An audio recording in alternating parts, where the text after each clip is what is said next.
millions of times to create a complete set. And that's why it was not discovered until the era of modern computers.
Shalom family, I'm just doing a sound check.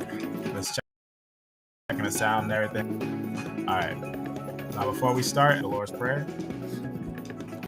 Our Father in heaven, honored be thy name. May thy kingdom come, thy will be done on earth as it is in heaven. Give us each day our daily bread. And forgive us of our trespasses as forgive those who trespass against us. And lead us on a righteous path. And guard us from the evil one. In your name we pray. Amen.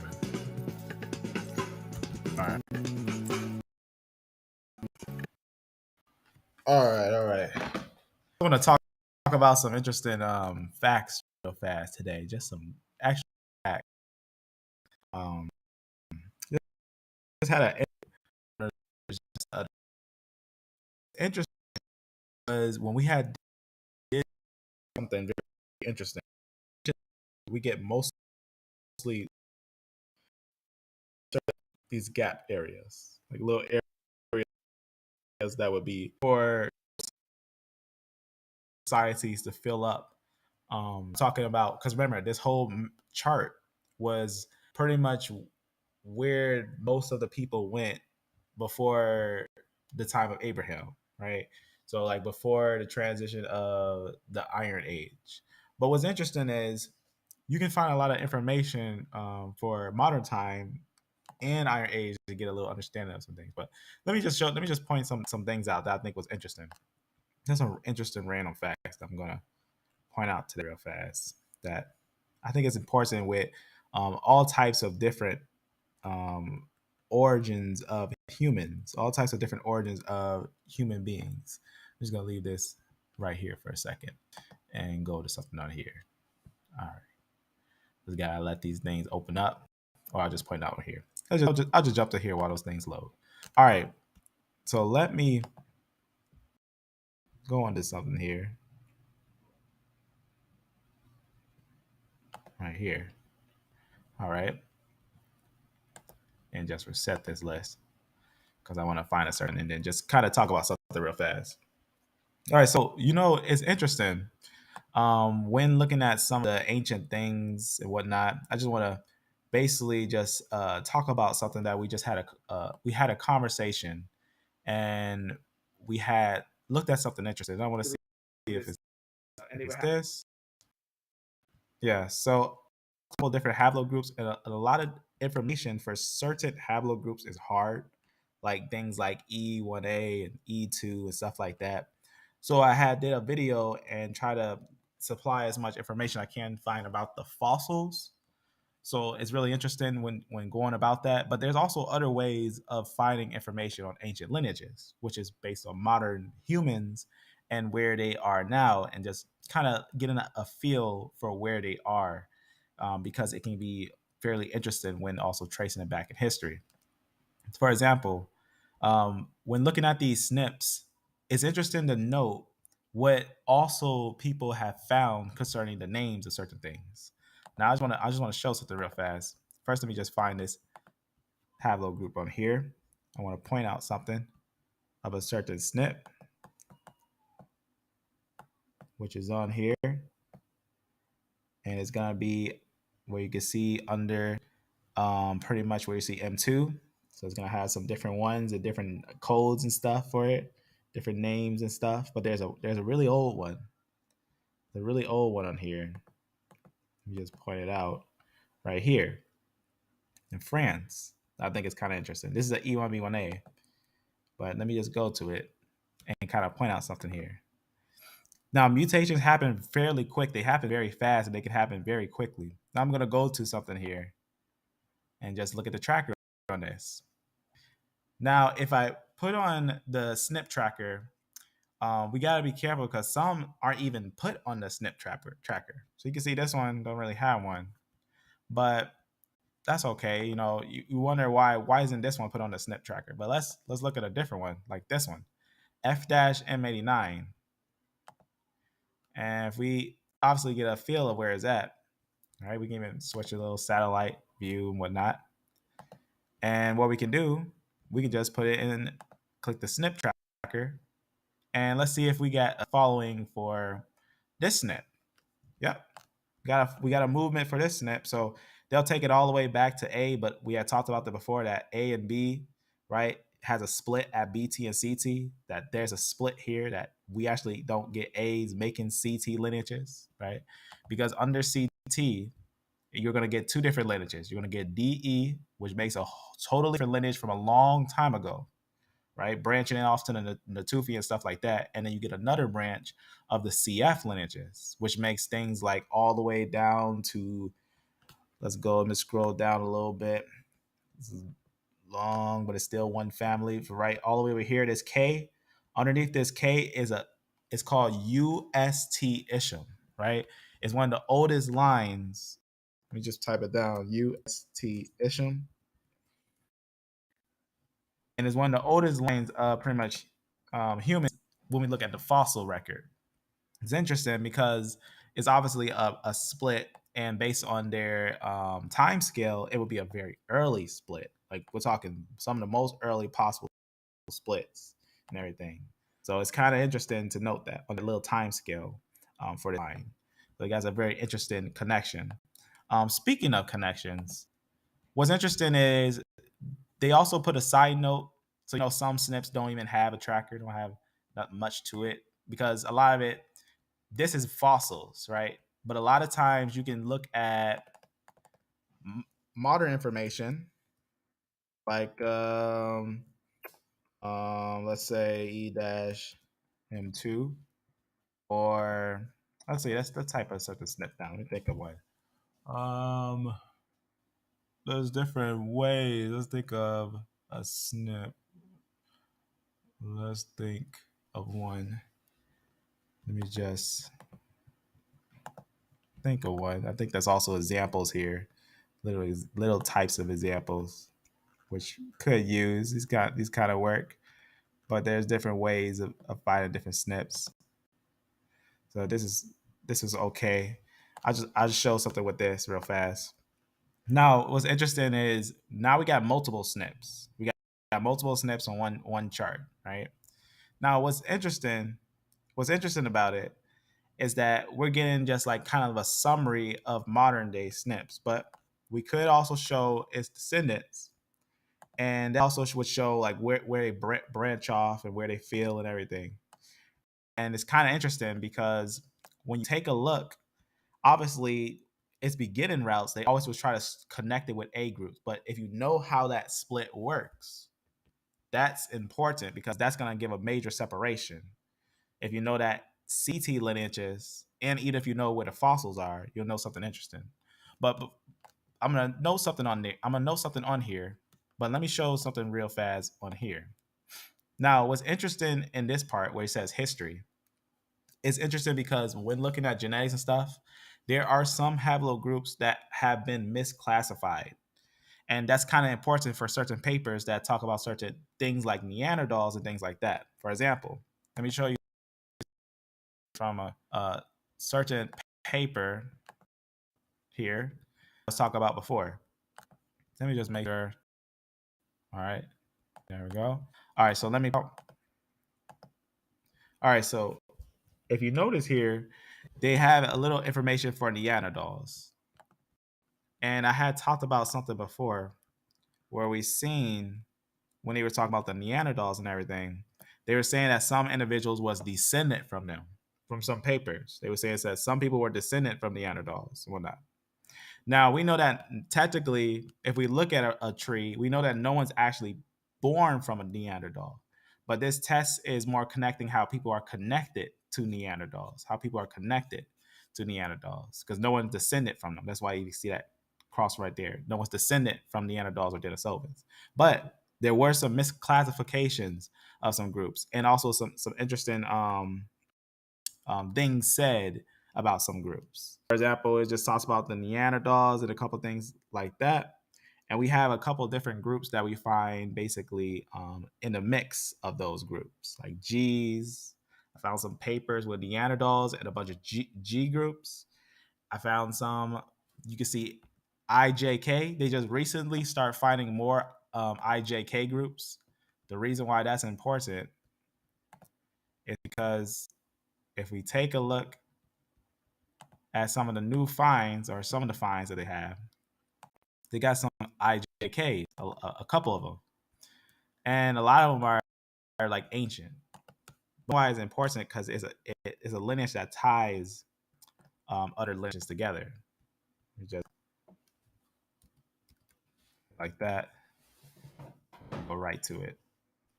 So obviously some other HIJKs, some GHIJK, but here it is. Some you can see obviously some IJKs, and you can see some that's very very up in age and stuff. You can see with these different ones and whatnot. Now, what's interesting about it, there are obviously lineages that combine other lineages, right? They're going to be lineages that bring other lineages together. That's going to be kind of like a bridge in lineages. Let's just look at the SNP tracker on this one and see if it'll show it.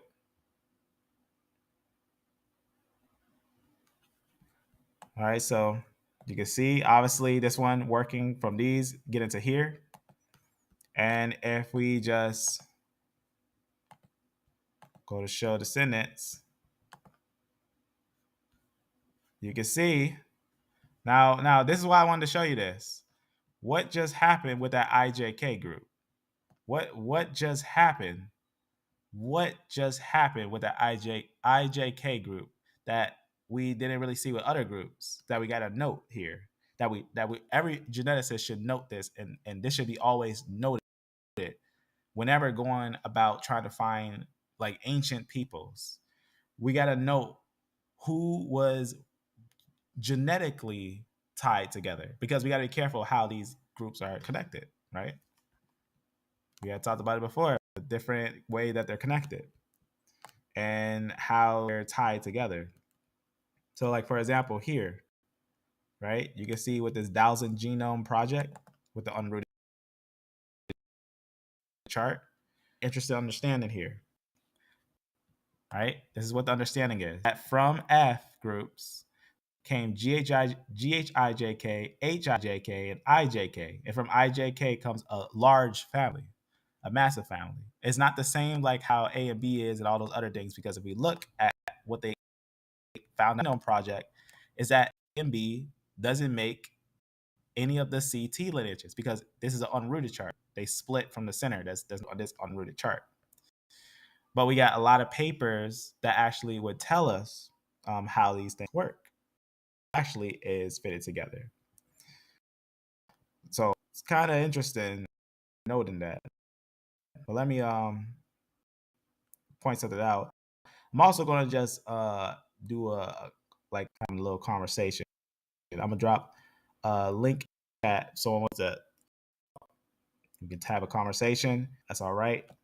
It's just more point out some interesting facts that I think someone's looking into these things, they should note. Some of the family and some of the important details we find concerning like the families and whatnot, the way that families are connected. It's very edifying for the truth. So we can see, for example, here where we had talked about it, we talked about every A group, how we know that it says, and none of BT or CT lineages descend from them. So it lets us know that all these previous groups, so that remember, there's a change at BT and CT. So you can see that BT and whatnot, all these other lineages, there's a change. And what this thing is helpful for is it helps us understand mutations. Now, if we know something here, remember, this was a chart of ease. So we can note right about here, there's a change. Let's see if I can use this magnifying glass on here. So over here, there's actually a CT and a DE right there. And they have an arrow going up because they know that DE actually is going to be found, obviously, in the areas. It's not on this, but it's going to be found in the areas of pretty much Asia over there. They're going to be found in the areas of Asia. So if we take a DE and try to find its descendants, we'll see it shooting out, going all the way over here. But now, obviously, noting the split here, you're going to have two different lineages. You're going to have, obviously, the CF lineages that become their own cluster of their own. And then they become basically a group that fills up here. And then you have the DE lineages, which are of their own. And mostly E, that is usually of its own, because D and E split. And basically the D follows this group. And the E basically makes a split of its own. But that's the area where they split is also important. It's controversial. Because a lot of times, like, for example, the one we just looked at, the fossil of E1B1A that actually shows that it's outside, it's not even plotted. There's certain things like that that's not even put on the design. So you got to be careful when looking at some of these things. But notice that we're going to obviously have two different lineages. But noticing at IJK, right? If we just take a look at what we're seeing here, we're basically seeing a family that basically starts, and they basically fill all these areas and some of these areas.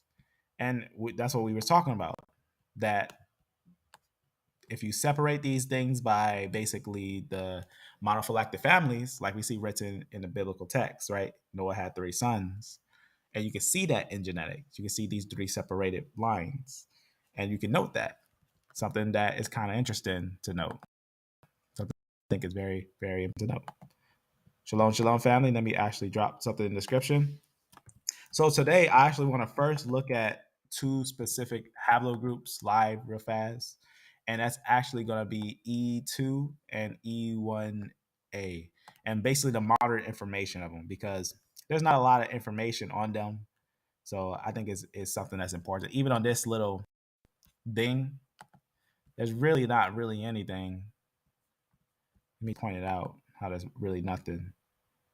Let's go to here and set it.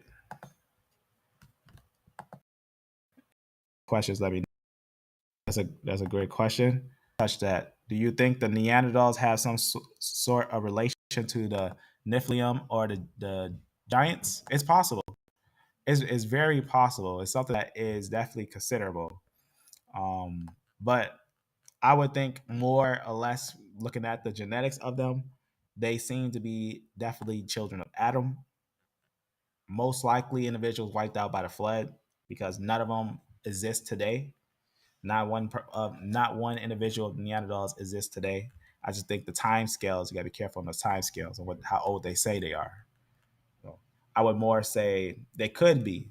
It's possible that some might be, but there are certain groups of Neanderthals that also have questions if they might be modern humans, and some might definitely be ancient humans. So it's definitely interesting. But Neanderthal haplogroup is A000, which doesn't make anyone today. It's an ancient line.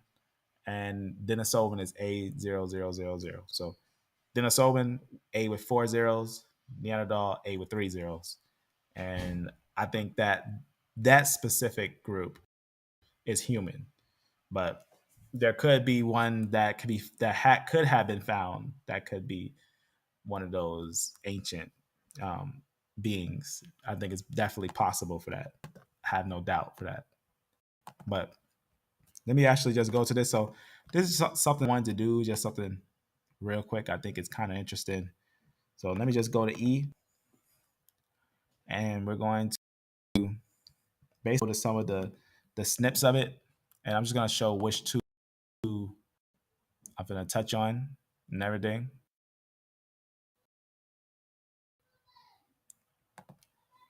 Let's just go to E.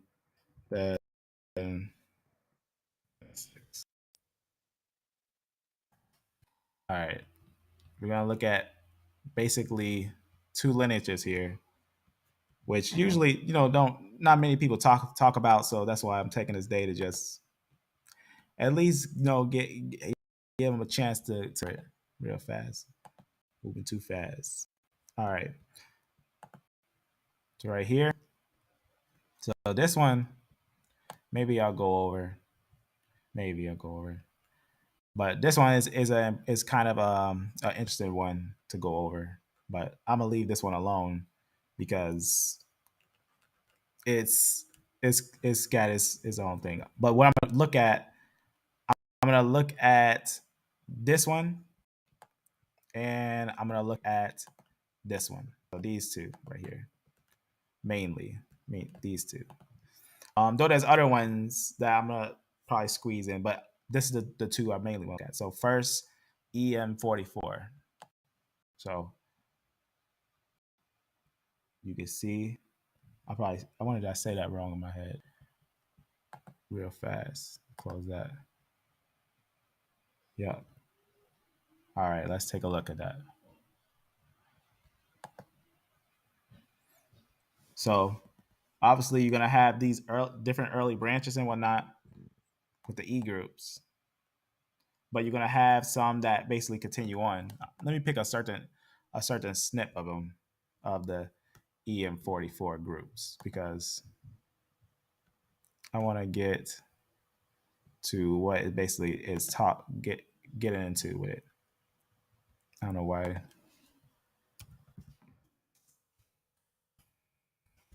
Do it like this. So they just talk a little bit about E1A. This is pretty much what it is. But I want to start looking at a certain branch of it. This one is all right. We're going to look at it. Let's get a certain snip of it. Let's get this one. All right, this is just a good idea to, like, see the ancient place of it. All right.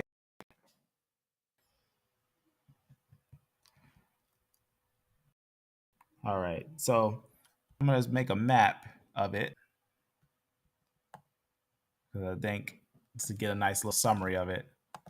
So this lineage, you can see obviously it's a fairly small lineage, but it still exists. So it obviously got some places in Saudi Arabia and obviously in areas of Africa.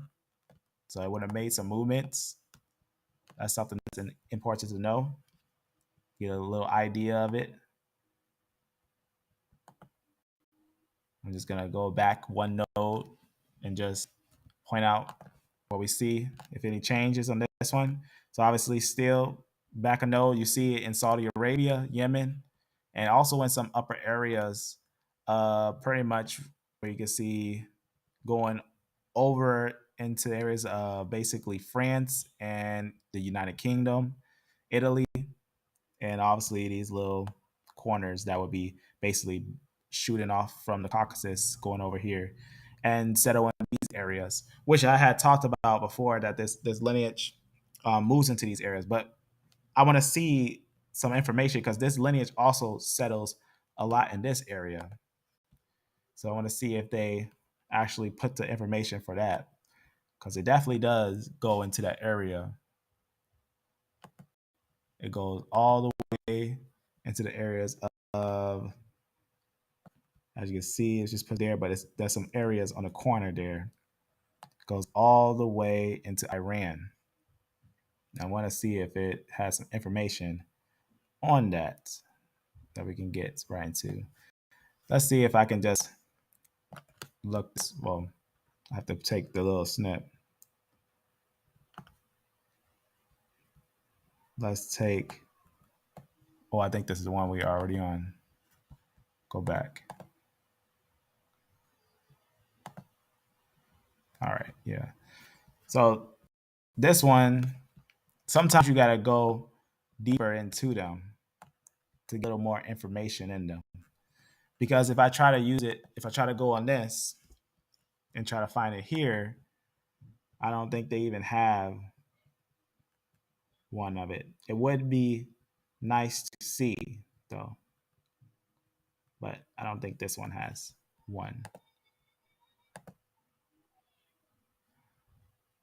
Just gonna reset it.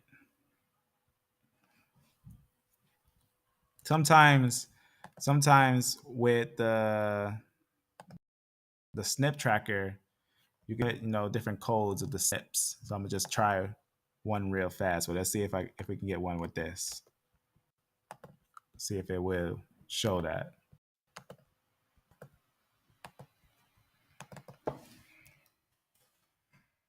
So sometimes sometimes they have them, sometimes they don't. But this one they don't. That's like it's like a major branch of it, which would have been kind of interesting to see.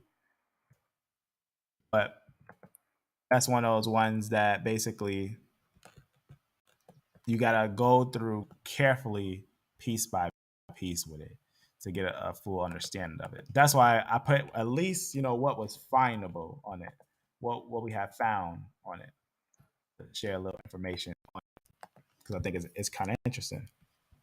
But let me see, scroll a little more. So this was obviously a lineage. If I look at, for example, let's see if I got a snip on this paper that we have already. Let's go over here, back to that one through this area, and they would have connection. And I'm gonna have a snip on it. All right.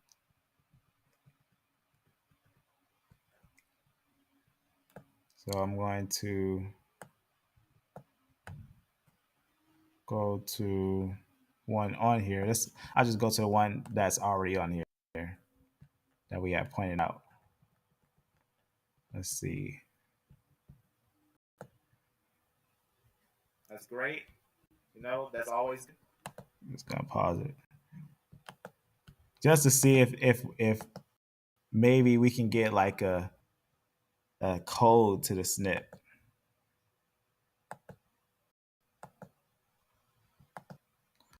I'm to it because I don't know where it's at on this thing. I'll go to the paper and point it out and just see if we can point that out, because that's the thing about SNPs is that they're modern, but they're important because they show kind of a nice summary on where they are in modern day times. But that's their limit, is that they're modern.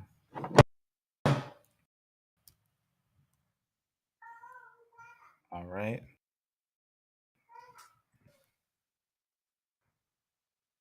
Um, paper here and point out this mutation, because this is definitely one, as we can see, a lot of these groups, almost all these groups, they show that they have some residents in areas of Arabia, right? Not all of them, but a lot of them. But this branch is small. This branch is very small. Um, it's fairly. It's not even that really that old, but it's got some information to it a little bit.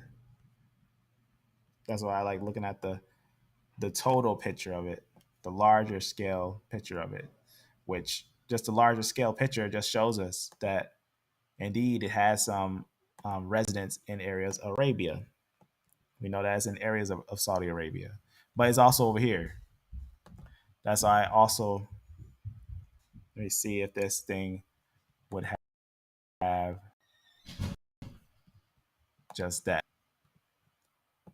I'll just open it up real fast and see if this has a SNP or if it's just a code.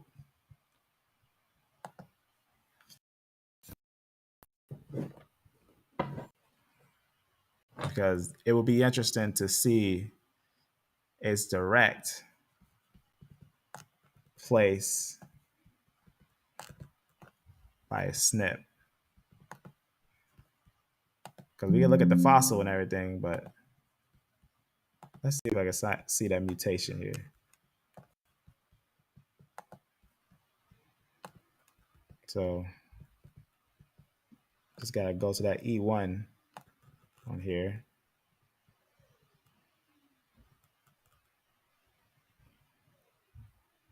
Which I know is by some DE somewhere. So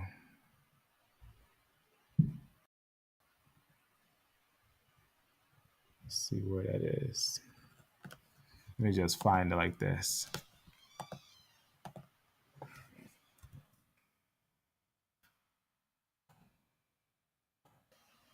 All right, there it is. Let's see if it has maybe a code or something.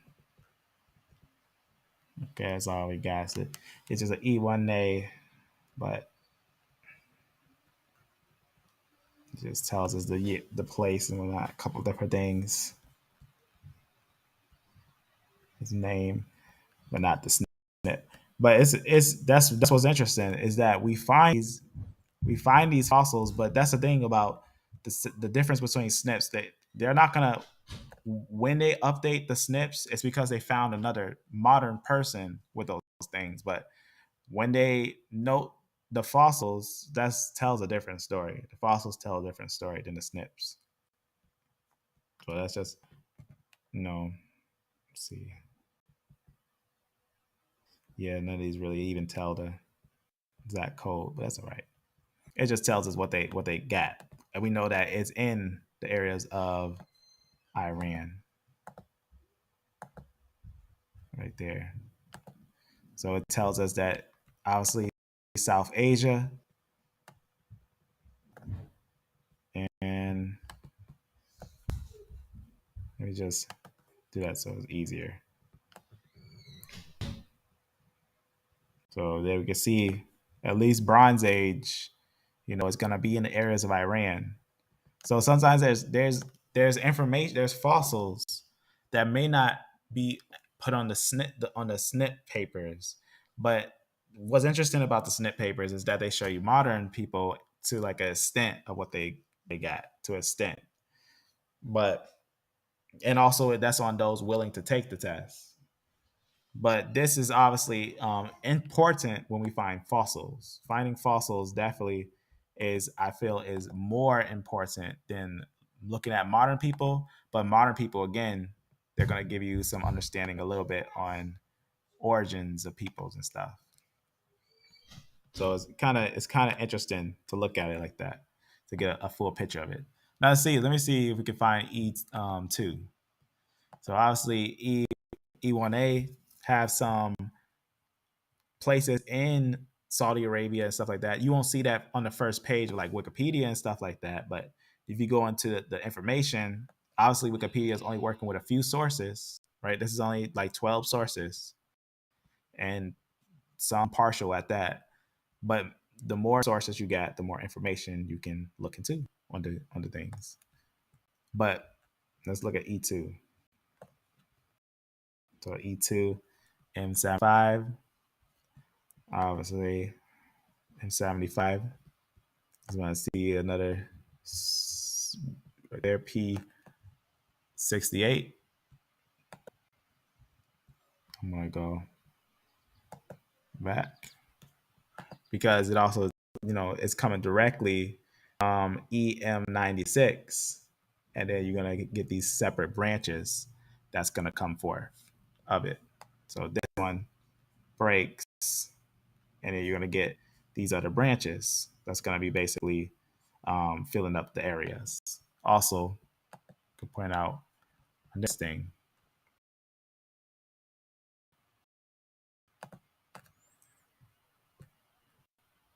because I feel like these are, are in actually they're actually important, but not a lot of talk about them. But let me see. I want to go to something on here and point something out. Oh, it's up here.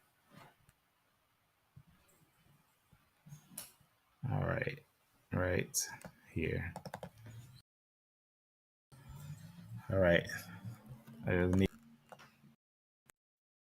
Thing for the mutation. See, you get this mutation bringing forth this line and this line, but there's another mutation from this E1. I don't know if I took a picture on this thing, but E2. That's what it makes. Is that is kind of important, which I'm gonna point out real fast. I think I have another paper with the mutations. Let's see if I have that real fast.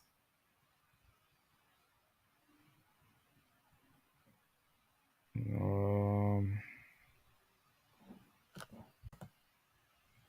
don't know. I don't think I have that paper still. Maybe I do. There's sometimes little piece of information I put on the side. That's just all right. I think it'll be okay. Work with this little thing because we already got it. We already got the information on here. So we're gonna basically look at a couple of different branches pretty much. And this pretty much what it is. It's gonna be this one right here.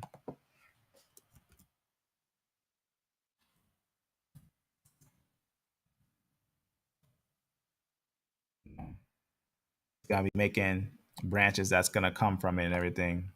And we're gonna be noting a couple of different things of it and whatnot.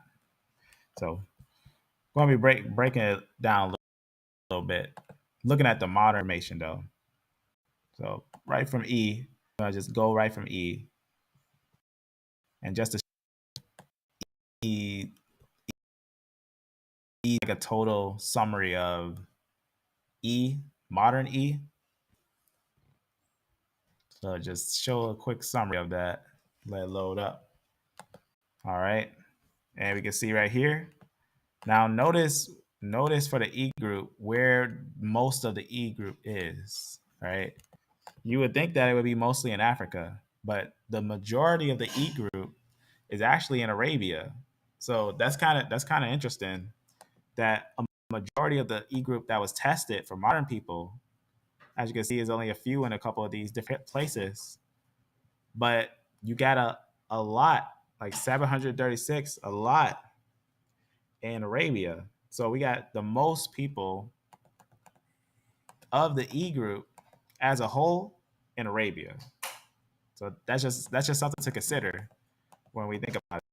Because you would think that this lineage would be in Africa. Some people would say that this lineage would be in Africa. Now we do find this lineage as we find almost every lineage in Africa today, in modern times. So that's okay. That's all right. But let's close this and let's get to some of the branches of it. So this one, we can take a quick look at it, at where it is and everything. And we can see obviously this one has some connections to Saudi Arabia and some areas basically where we know that some of the Afro-Asiatic movements have moved into this area, into Abyssinia or into areas of Ethiopia, ancient times, but obviously still showing that it has some connections with Yemen and Saudi Arabia and this area. So this all makes sense. And there's just stuff that's important. So here's one, EM41. So very interesting branch. Saudi Arabia, again, feeling Saudi Arabia. You got some areas over here. So that's kind of interesting that this line is mainly in Saudi Arabia on a lot of different branches. So a lot of different branches are actually showing that it's actually having connections to Saudi Arabia. So, that's kind of interesting to note. Let me see if it got 44 right on here. Show me the other 44s. There it is. EM44. Let's see where EM44 is. That's the one I was looking for a little earlier. But we can see some nice places, obviously. Look at that. So it's set in a couple of different areas over here and over here. Obviously, having some places in America. This line is, it makes you wonder of its culture because it doesn't have a lot of territory in Africa. Because a lot of times these lineages, they're basically like made like, oh, they must be African. Look at that. So in this little area here, Lebanon. So we got a nice portion in Lebanon today. That is really interesting. Makes you wonder, what is this culture really? What truly is this culture that we're seeing here? I feel like there's not a lot of deep information on the real ancient history of these cultures that I think they deserve kind of a sit down and go over. Let me look at this one, P74. So this is making some of those branches too. Let's let that load up. All right. So there it is. You can obviously see it's going to have areas of Saudi Arabia. So it's kind of interesting. It's kind of interesting when noting that where that lineage is mostly at because, you know, it's going to be something that if we look at the actual information, the total picture of the information, it's going to show us not that they're only isolated to Africa. Their lineage is not going to just show us that they're only isolated to Africa, and that we might need to look at these lineages a little more careful because of the information that we're seeing. Just this alone, just this alone is just enough to bring clarity to the thing. Let me look up something real fast. Just gotta make sure it's all clear when I go to this. All right. All right. Let me see if how does this thing. I'll show you something because this thing will kind of work for me. Right, you see, sometimes this thing works, sometimes it don't. That's one of those things that's just you know, it's subjective, I guess. But this is something that is important to note when noting these information. This one is not working for me, but let me show you something real fast.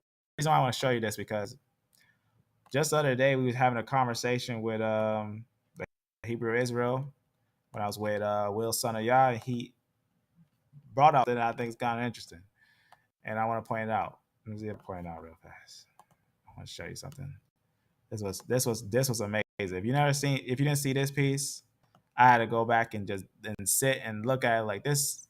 We got to talk about this because these are things that aren't talked about. There's some things that just aren't talked about, like how many Arabians are actually M2 and things like that.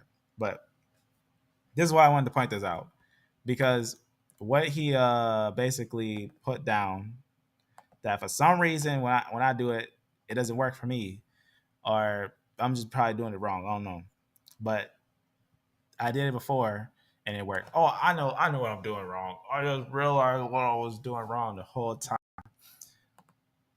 I did not switch it to this is MTDNA. Now is YDNA. That's why it wasn't working. There we go. All right, so this is what I wanted to show. I wanted to show something real fast. Because if I just go to DE, I want to leave this one here. This is M2.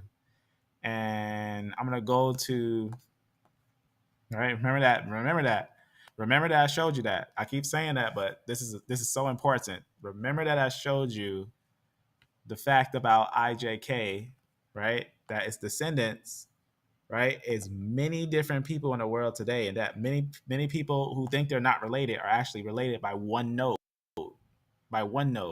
and not just like a fake node, like trying to connect people by A and B groups, because we know A and B doesn't make CT, but by a real mutation, by an actual real mutation, which is IJK. It's kind of interesting. It's kind of interesting, but let me see if I can find things on this now with this like this. See, there we go. Okay, now there we go. This is better. What I want to see. So EM44, as you can see, if you ever use this, make sure that's where it got me. Make sure you switch that thing right there for mtDNA or yDNA.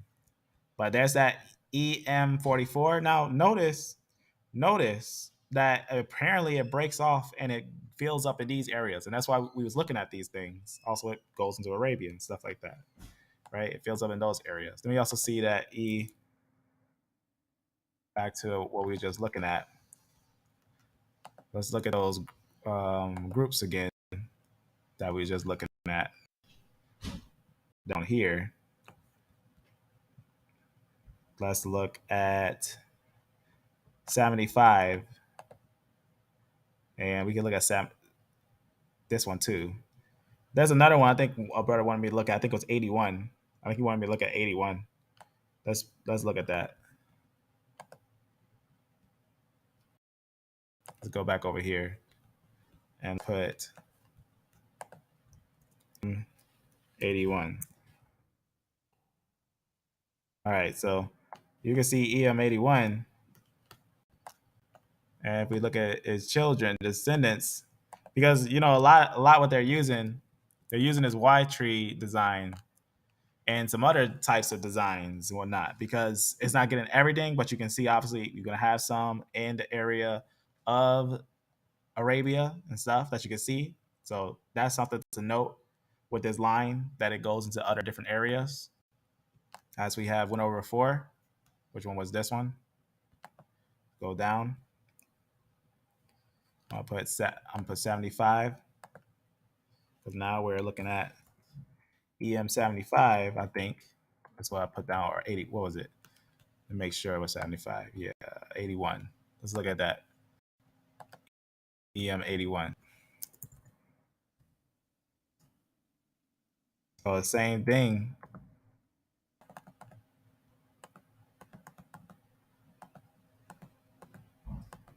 I have to see where is that.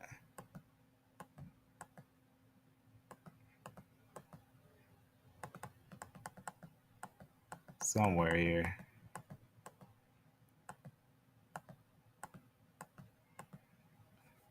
I'll scroll. Let's try to find it. It's under here somewhere. Let's see. I wouldn't think it'd be that low in there. We can find it. So 81.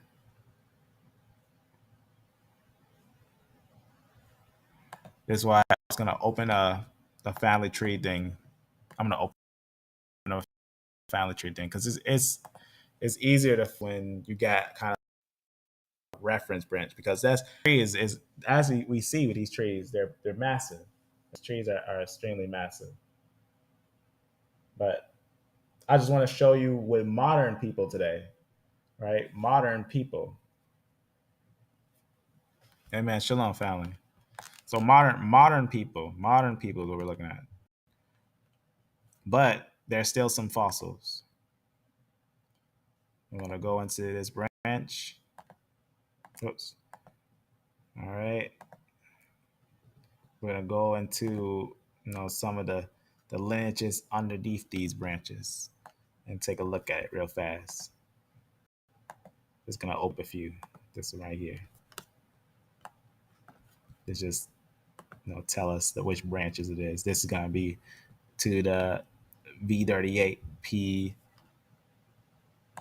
P177. So if we go back up, we can notice there's going to be a couple of different mutations, but obviously the E1B1A branches are going to be down there. But looking at the E1 branches that we were just looking at, that basically branch into these, and then deeper in, as we had looked at. So just for the first, let's first just isolate the understanding for the first E1A for E1A. Let's just get the understanding for E1A first. The E1A, right, actually shows itself being Arabia in a couple different areas. We know that it had fossils in areas of pretty much Iran. But if we look at, obviously modern places, obviously mainly in Arabia, and obviously having some areas of Africa. So here we can see that one mainly in Arabia and Yemen, but we know that it has some areas over here as well, right? And that would be like it's a total of its SNPs. And then a little more into it, we can see, looking at it, still in some areas of Arabia with those other branches and whatnot. So that's definitely important and when we're looking at these. That's more of that M75. I don't know why I was saying the E1A. That was more M75's branches going deeper into M75. So as we can see M75 going to M41. So that's more E2, just to make that more clear, E2. But we're going to go a little more into the branches of those E branches. There's some other E branches too. Let me just click this. Let that do what it's going to do real fast. All right. Let me go to a different one. All right, so that's just a nice little summary for those branches that you're just going deeper into basically a few of the subclades of the E1 and E2 branches. So just getting more deeper information of them and everything. Because even this, there's certain branches that don't even have information to its pages and stuff. There's certain branches that don't have a lot of information to its pages. So it's nice looking at these extra branches and kind of getting the feel of it, because this is not all that we have. The Wikipedia information is not all that we have, but we got some more information in that. That was one branch in particular I wanted to look at. Let me see which one it was. But I wanted to look at 85 right here. All right. So we can see with this one, obviously, going into these areas here. So settle in these little areas. Then a lot of times they're feeling the void. They're feeling the void on this map. There's this little void that's in this little area over here, right over here. So they're a lot of times they're filling that void. They're filling that area. So that's what we're seeing a lot of times with these lines that they're going to fill these areas. So that's kind of interesting. If we go on over here,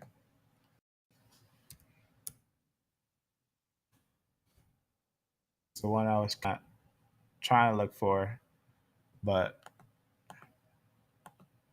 sometimes there's so many 85s that to find the exact snip. For some reason, I was just looking at it. I wonder was it what I was just looking at? If it was just a code for it.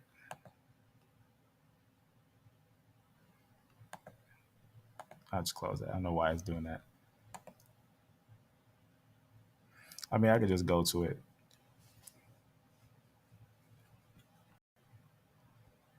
Zoom down a little bit. We can see right here. This is basically is. This is rather E1A. The other one was E2. This one's E1A right here. Just to also make sure I can point it out real fast. But you can see this one we talk about that doesn't really have a major area where it's a lot of them at, but they kind of like are spread out. They're really spread around and whatnot. So EM, if I put that down here,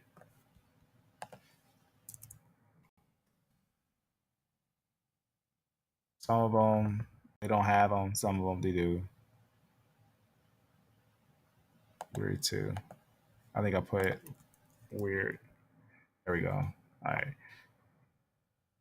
So you can see, obviously, you're gonna have some areas in different areas over here and whatnot. Now we can see the mutations are for setting the ages and stuff to show how old they are and whatnot. It's showing like where we see them today and which mutations are deep rooted. So it's always interesting. Right here, EM44. So you can see the other one didn't have a lot of major areas filled, but now you can see a lot of these areas are filled. A lot of major areas of those areas filled, but still got some areas of Arabia, America. So we can see that fairly clear. So this is a nice little summary. This little thing. It's a nice little summary to see what's going on. And it's obviously, when we look at these things, it's obviously quite interesting to note that this line that we're seeing, to call it African, it's some questions to it to call it African, and things like that. But that's why, looking at the family, how these families are connected, how these families are one, connected, is going to paint a nice picture for understanding these things. So just a little summary on some of these things, just to go over some fast. So I just thought that was kind of interesting, talk about some of these things. Is what are some of the things that we already know, or what are some of the things that are kind of what's the word I'm looking for? They're kind of important to check out. This one's kind of interesting with the ancient North Eurasians with Q and R and A and C and whatnot. So kind of interesting on how those work and everything. It's very, very interesting. But that's just a little information that I want to go over, just some random stuff. Not no or nothing today. Just going over some information, seeing if anyone got any questions or nothing. If not, just want to drop by and just talk about that because we already got the map done, right? We already had the map done, and they're all this. So pretty much now it's just about keeping things clear, keeping things nice and clear for our understandings. So very, very, very simple today. Nothing much today. just some modern information that can make a difference for some understandings. So nothing major, nothing major. I think that's what all I wanted to touch on. Just those little haplogroups and everything, kind of make them a little clearer. There's a little more into them, with the SNPs and everything. But that's just a good idea when noting it. You just note the SNPs, and then whatever's the top node, everything down going into it is just gonna be what it's gonna be making and everything. So I just want to talk about that E2 and E1A, that modern information, even looking at the fossils, kind of tell you a interesting picture. So you would just wonder what that would be like with almost all the different groups, all the different haplogroups. What's the real illustration of what's the real movement of all things? Because it's a lot of things are subjective. It's interesting seeing it. Let me just close some. Close these that we're not going to touch on. All right. So we could one day maybe put some more fossils on that chart, because I know I need to have some of the T groups, everything, and other groups that'll be around these areas that basically be moving around in some of these different areas with that H. So it's a lot of interesting stuff, I think, when noting migrations and homeland and stuff. There's two here. There's another one behind it. I'm pretty sure it might be a E. It's an MTDNA.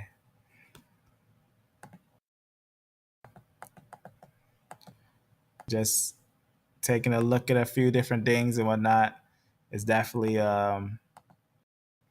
always interesting and a good idea of what the world looked like long ago. Always interesting getting a little idea of what the world like long ago and different groups that would be settled around and everything.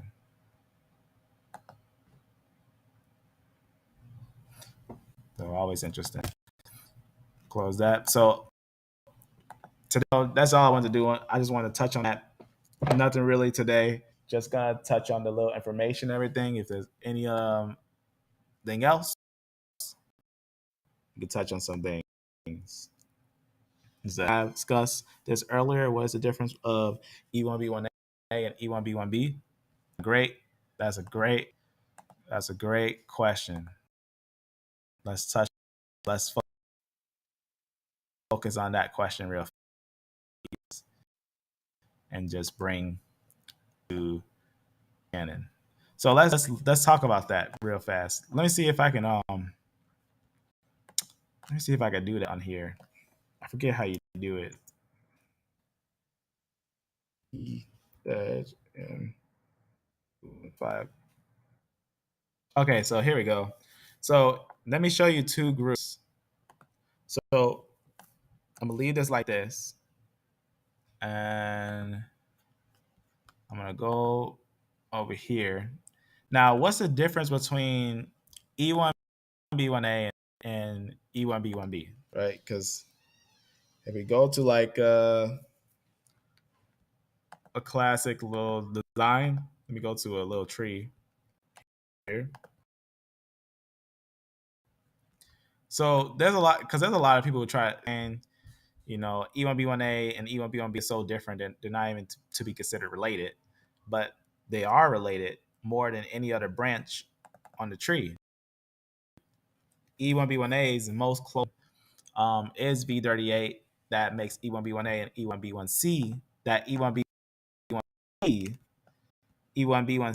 used to be E1B, and mutation found at V38. E1B1C, this is actually E1B1C, now it's E1B1A2 or E1B1C or the M329 connected with E1B1A. But there's a separation at P2. So these branches are obviously under V38, but P2 has a separation of two different lineages. This one that's M21 5, and this one that would make your V38 lineages, like your E1B1A. But there's going to be a branch over here, M215, that's going to come from ultimately a P2. Both of these come from P2, which is going to be E1B1, P2, that actually is going to make both these lineages. Let me actually put it on here real fast.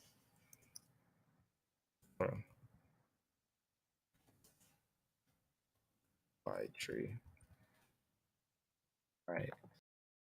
I'll put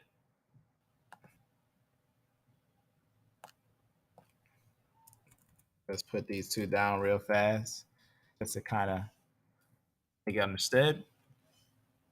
So these remember, these mutations can happen at any time. They can happen at any time, anywhere. But there's two mutations that E1B1A and let me open up another one just to kind of make an example, just to show something, just to kind of like point it out. I use three examples just to explain what I'm explaining. Now, if you notice with this branch, it's gonna have obviously this. I don't know why it gave me this exact one. Let's go back real fast and go to one of these snips. Let's just go to this one or that one. All right. So let's say, like, for example, this snip right here, right? This branch here. I'm just gonna take a quick look at it. So obviously Arabia in this area. That's interesting. This line right here, if you notice, is gonna have an E, but next after E comes E-M75. But if you notice on E, this is gonna be an E1B1B branch right here, and this is gonna be a E1B1A branch that makes basically E1B1C, which is this Mota line, and it's gonna make another branch that is gonna be down here, M2. So M2 is going to be basically, as you see, this is one node. This is a separate node. The Mota branch is a separate node. And also, I'll show you what the Mota's family look like. I think that this is the branch of Esau. I think that E1B1C is the branch of Esau. That's what I believe, because I found a lot of evidence for it to have evidence of being Esau. So I believe that it was Esau branch that was over here and migrated and ruled in these different areas and went into these areas. So that's why I believe that it has evidence of that. And it's looking at the snips, they have obviously some interesting information on these things. So this one is the one that I believe would be Esau, that mostly settled in Saudi Arabia. But underneath it is an M2 branch. But both of these branches have the same mutations. These two, so it has an E, then it has this, then it has these two mutations. So it has E, then it has the M5479, and then it has these two, the P147 and P77. Both of these have that. So both of them, they both have the same mutations. But again, let's take a look at the total of the picture too on this. And then the Tufian, the one said 49,000. That's important to note, based on the mutation, is actually going to basically be important to know that 49,000, also there's a fossil of it found 49,000 by their record. That line is E1B1B, but that's still going to be connected to that P2. So you can see, obviously, having a large area here, right? This is the most Arabian lineage, one of the most Arabian lineages. But there are other Arabian lineages like EM2. So you can see EM2 right here, total of EM2. And you can see we have areas over here and here, and a lot in America. So that's something that's important to know about this one. So this one is definitely one that was moving around a lot. This one too. But the difference between these two, P2. So P2 is basically, that's the best way to make that difference, is that they basically both have this. Let me get a magnifying glass. They both have, remember that P177 and P147? coming from these early SNPs. So it's coming from that root E. So coming from the root of DE, making the split of E-M96, which the oldest E96 is from the pre-pottery Neolithic D. Right? EP. Just to kind of show real little summary real fast. If you go to the genetics, you can see that they got a long E. This is the E that makes all E's. That's what this is. This is actually going to be your said EM96. So that's in the PP and B. Just to show the fossil real fast. That's why I'm talking about it. What we actually can notice with this line is that there's going to be two different families. So we can see right here at these two lines, there's a change where the E1B1B separates from V38 and make an M2. So that's kind of important. But the way that the place that they go and the places that they go, you have to look at the fossils. That's why. Let me see if I can show it this time around on here. Let me see if I show it this time around on here. Let me see. Let me just go to show this. Let me see if I can point out this E1, this E1B1A in France and show the mutations of it. Because last time I tried to show it, it didn't work. Maybe I didn't switch it over. I gotta make sure I switch it over because there's an MTDNA and your Y-DNA. I gotta make sure it's showing the Y-DNA for this E1B1A. I think I keep going too fast. All right. Right up here. Right there. All right, I'm gonna see if I can point out the mutation rate of it.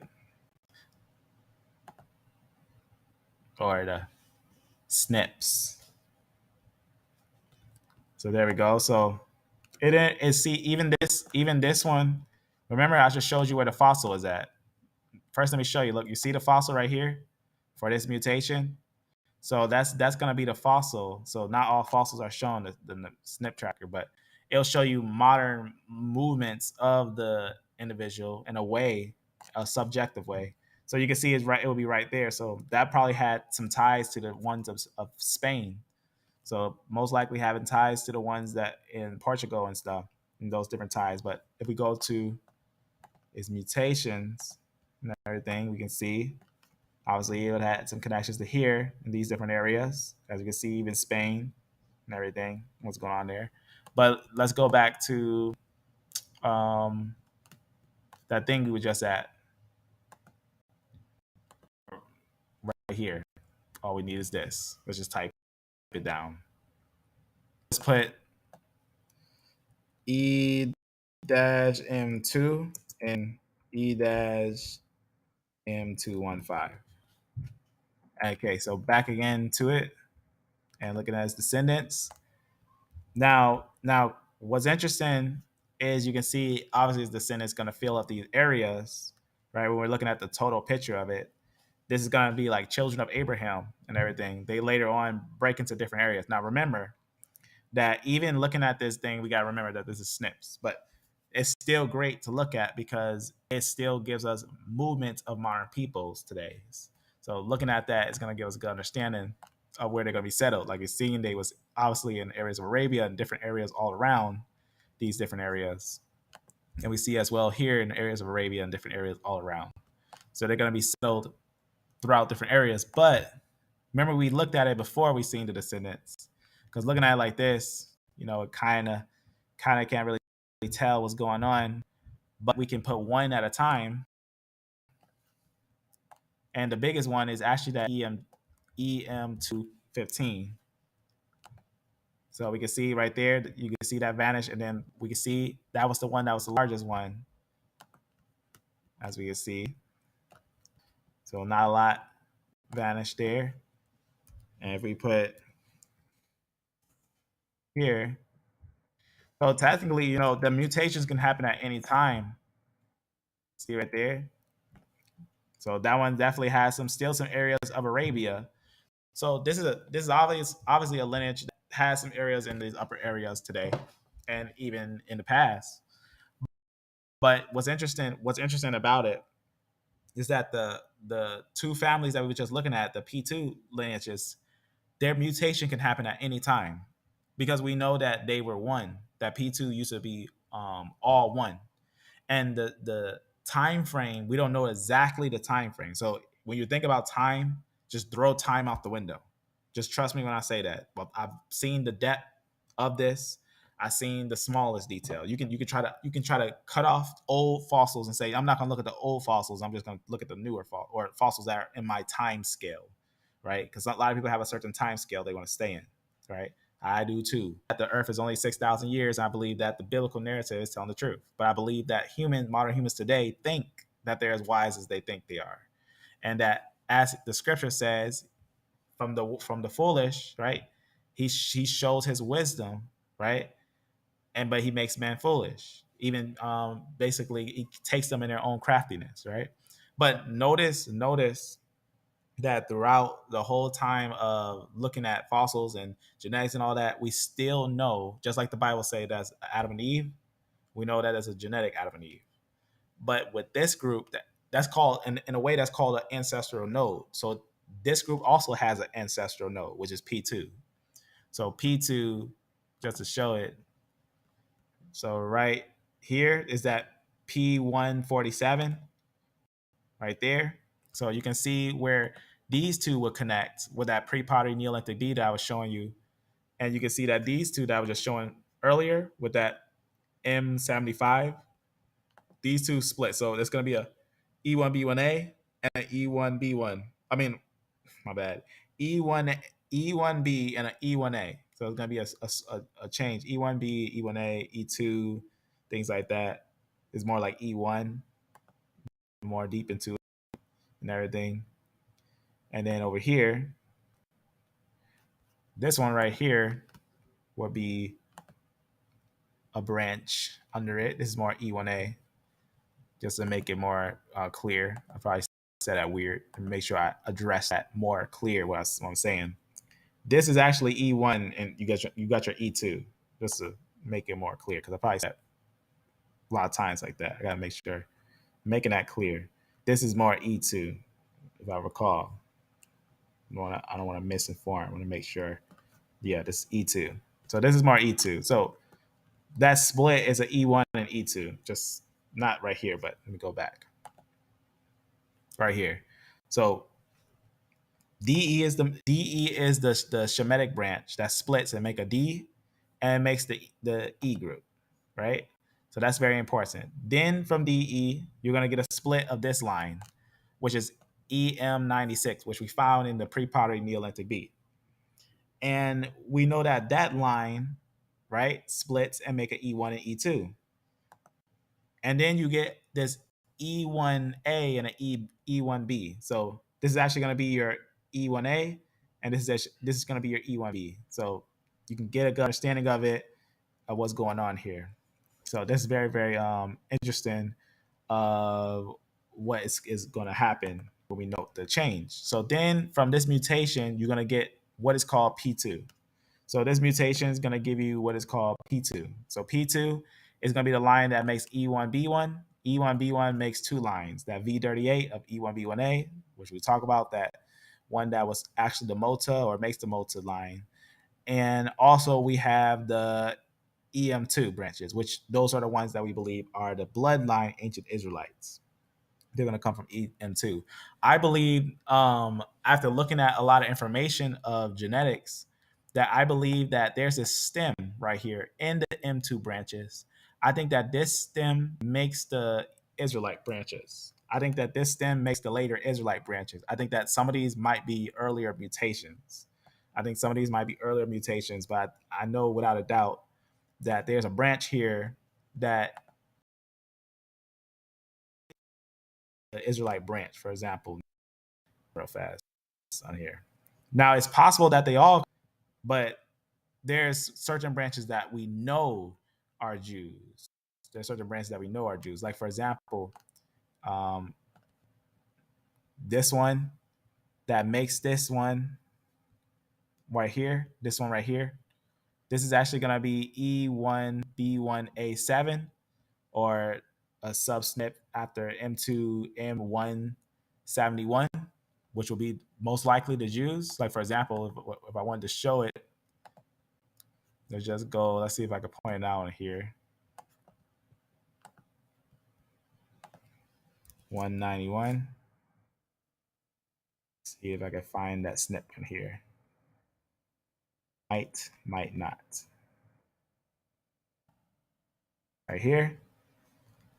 And we can see it has some, like we can see, this is E1B1A7, and underneath it, this is its nodes. Let's see its total of its nodes. So this is its nodes. So it makes some of these. But let's just look at some ideas. And they say it's only like 5,000 years before present, but based on SNPs.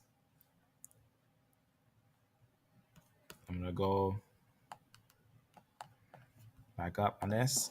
All right, so you can see, obviously, this line, right, having some connections to Arabia, having connections to here in different areas. These would have been the ones that have been pushed out of this area, so they would have filled this area. So they would have been pushed out. They would have filled up these areas over here. You can see, obviously, they would have had some different areas.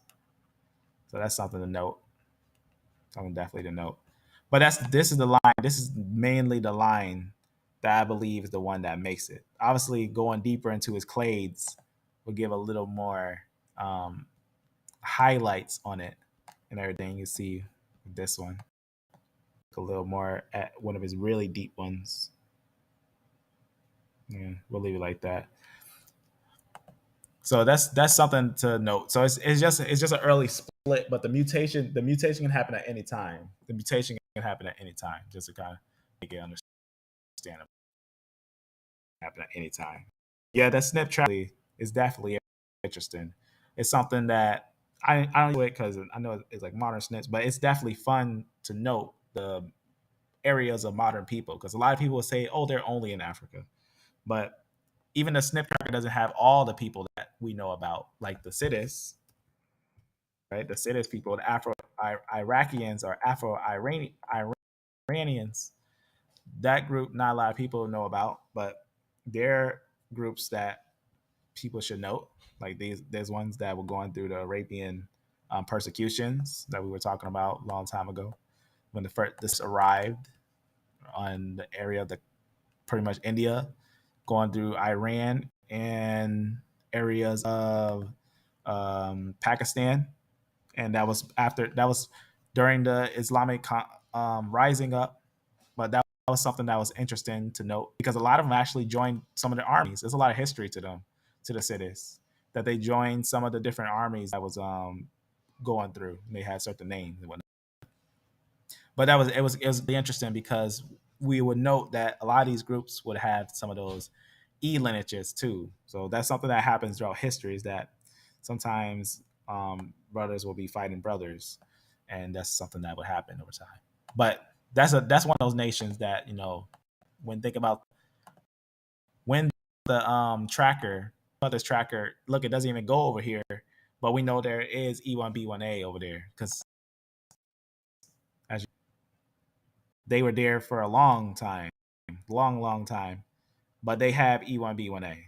We know they have E1B1A, as you can see here. Author observed E1B1A, M2 haplogroup, basically among the Sidis. That's Afro-Iranians, Afro-Iraqians, and we know that they're haplogroups. They have different types of haplogroups, but they mainly have L. So we know that they have L3s and L2s and all different L groups and whatnot. But they have some other groups as well, like eminent groups. They have some eminent groups. But this is an interesting mixed group that we do find that is to be considered too with this tree. That this is a nice summary. It's a great summary, and just to see that this has so many hits in this area is, what's the word? Well, I can only say that this line has to be considered throughout time, that it would have some in history, some movements in here, and it fills the gap, right? It fills the void. It fills the void in this area. That means that this line later on during Abraham's time, Just like we even get scripture where it says Abraham sent some of his sons to Syria and sent some of his sons to Arabia the happy. Abraham is the one who sent his sons to Syria, to this area over here, and he sent some of his sons into Arabia the happy. So he sent Abraham. We get that written in the scripture, right? That he sent his sons. We even get Flavius Josephus that tells us the sons that went into Arabia went deeper into Africa and basically went to Libya and called it Africa. So they would have settled in these areas early on, as early as possible. We would have known that the people would have settled there, but they would have already been settled there because the Jotsonites were down there fighting with some of the Cushites that was down there. So it just made it stronger when the sons of Abraham, because remember, Abraham had basically three different women, three different main children with three different women. Um, we got obviously Sarah, right? That's going to be the bringing forth of the Israelites. We got Hagar that brings forth Ishmael, and we got Keturah that brings forth some of the Midianites. So that's a very interesting family that fills up that area. And we again seeing at this, we can see they fill up some of these areas just from this information, and we can see combining the other sons that we believe definitely has ties to them is basically doing this, getting the same thing, basically getting the same impression. So they definitely fill in this area, and that again fills the gaps. So you can see we had some areas that we expect to be filled. So most likely this group also went over here and filled in these areas, as we've seen in multiple different writings. So that's something to note, especially when we think about the Afro-Asiatic branch. So they fill up these areas here. That's something to note with this line. Definitely something to note. So that's definitely going to fill the gaps besides all the extra other areas that we know that they moved out throughout. But they definitely was in Arabia. That's something that we have to take note of for the movements of this line. Let me close some of these. So it is definitely interesting to note. But notice, that's a fossil. That's like your oldest. That's your oldest E1B1A. That means this line broke off somewhere long time ago and started dwelling in upper areas before it went downwards. So that's something that we definitely can take note of. And you can note that in these different lines, like some obviously Saudi Arabia in different areas all around that we see. We'll go over here. So a lot of fossils. These ones, a lot of these things we already went over, but sometimes it's nice to kind of like sit down and just talk about what's some of the history, because all of these have a history behind them. They have a history. Some may be known, some may not be known. I really don't want to know all the history. Only history I want to know is this. This area here, I want to know the history of this area here, and obviously in this area. Like, I want to get a good understanding of the history, basically circling around these areas here, because that's going to give us a good understanding of the biblical narrative, which plays more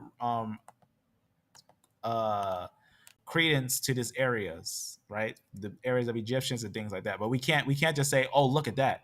I found I don't no haplogroup or H. It can say I found an HV, so they're the Egyptians. You got to look at the time frame, right? That's YBP, years before present. So take 2000 off of that. That's only one. That's only like the Ptolemaic kingdom. That's not that long ago, right? That's like the time when Antiochus Epiphanes was rising up. So the Greeks were fighting at that time. So that's something that to be careful of with these years and stuff like that. So stuff, there's not really much on these things, but you got to sometimes find extra information. I don't know. Question. Let's touch on that fast. Let's look at that one. EU2. Let's look at that. EU290. I don't think I've seen that one. Let's go and check it out. EU290. E dash U to 90. All right, that's an interesting one. Let's take a look at it. Dash U to 90.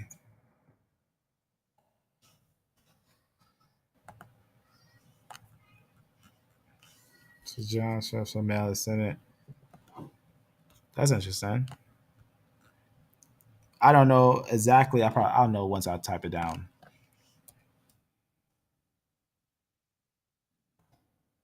Let's take a look here. So this is a M2 branch. This is definitely a E1B1A, E1B1A1. And let's take a look at its total covering. So again, we see this one definitely has obviously a large group in America. They get some connections to Arabia and some areas of Africa. And notice it's always this area. And this area, I told you that this is important to know, right? This little note right here. That's why I made these notes, and I'm one these notes, make them big and share them. They always got some information, but there's always a lot of history on the lands of Africa that's important to know when looking at some of these things. For example, here's an important read. Let me just show you something of basically Guinea and where you would say the Congo. And what's important about Guinea, you got to know about old maps. Old maps of Africa change. Old maps of Africa change. So if you think about Guinea, all this was Guinea. So that's important when you think about Guinea. That this was an area that was settled by the Portuguese. It was an area when you think about Guinea. Such things like that. This is important about some of the things of Guinea, what they say about some of the things. They say right here, the Black Jews went to Portuguese colonies, right? Possessions in Western Africa, which were Guinea, San Tome Island, Senegal, Angola, and a few, right? And a few near the African coast. So you can see what's going on. What were they moving?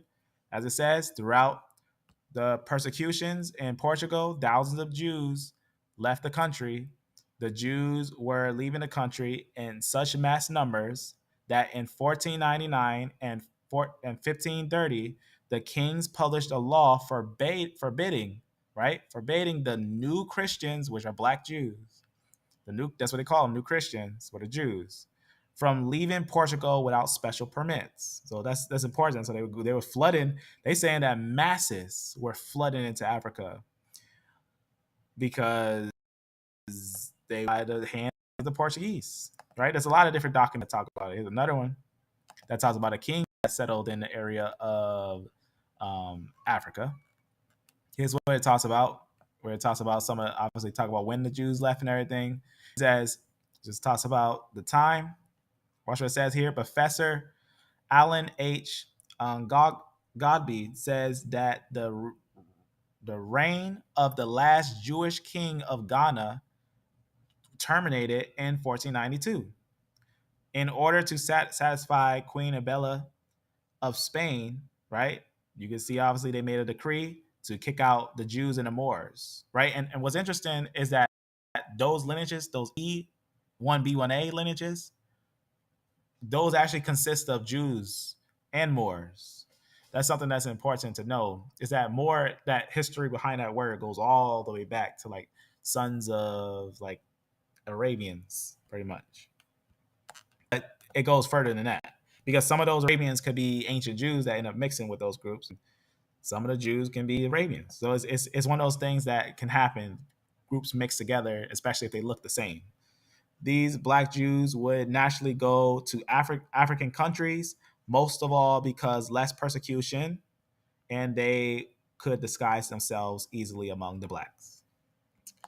So that's something that we know in some other history, right? It goes a little more into it and talks about some of those things of the Portuguese Jews and everything, and of sense of some of the movements, different movements different managements and different things that was happening in those areas. Because you probably already know about some of the rulership down there and the history behind Mansa Musa, right? He basically went at it with some of the Arabian tribes that was especially the ones in Senegal. That was an interesting war that happened in Africa. That was an interesting video that they had did about a war with Songhai and Mali, and they were basically fighting stuff.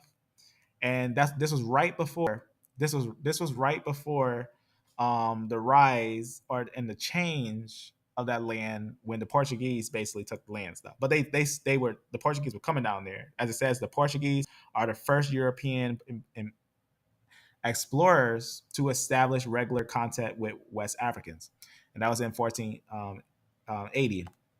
So that's something that's interesting when taken in, but looking at the history, because talking about the history is very interesting when going into the depth of it, because we're talking about Israelite history. When we're talking about this history, we're technically talking about Israelite history, and that's something that we have to note. But Ghana, like areas of Ghana, there's history behind the fact that Ghana was founded by Judean refugees, migrants, basically around right after the Bar Kokhba revolt, a little bit after the Bar Kokhba revolt. So they kept moving deeper into that area and filling in that area and whatnot.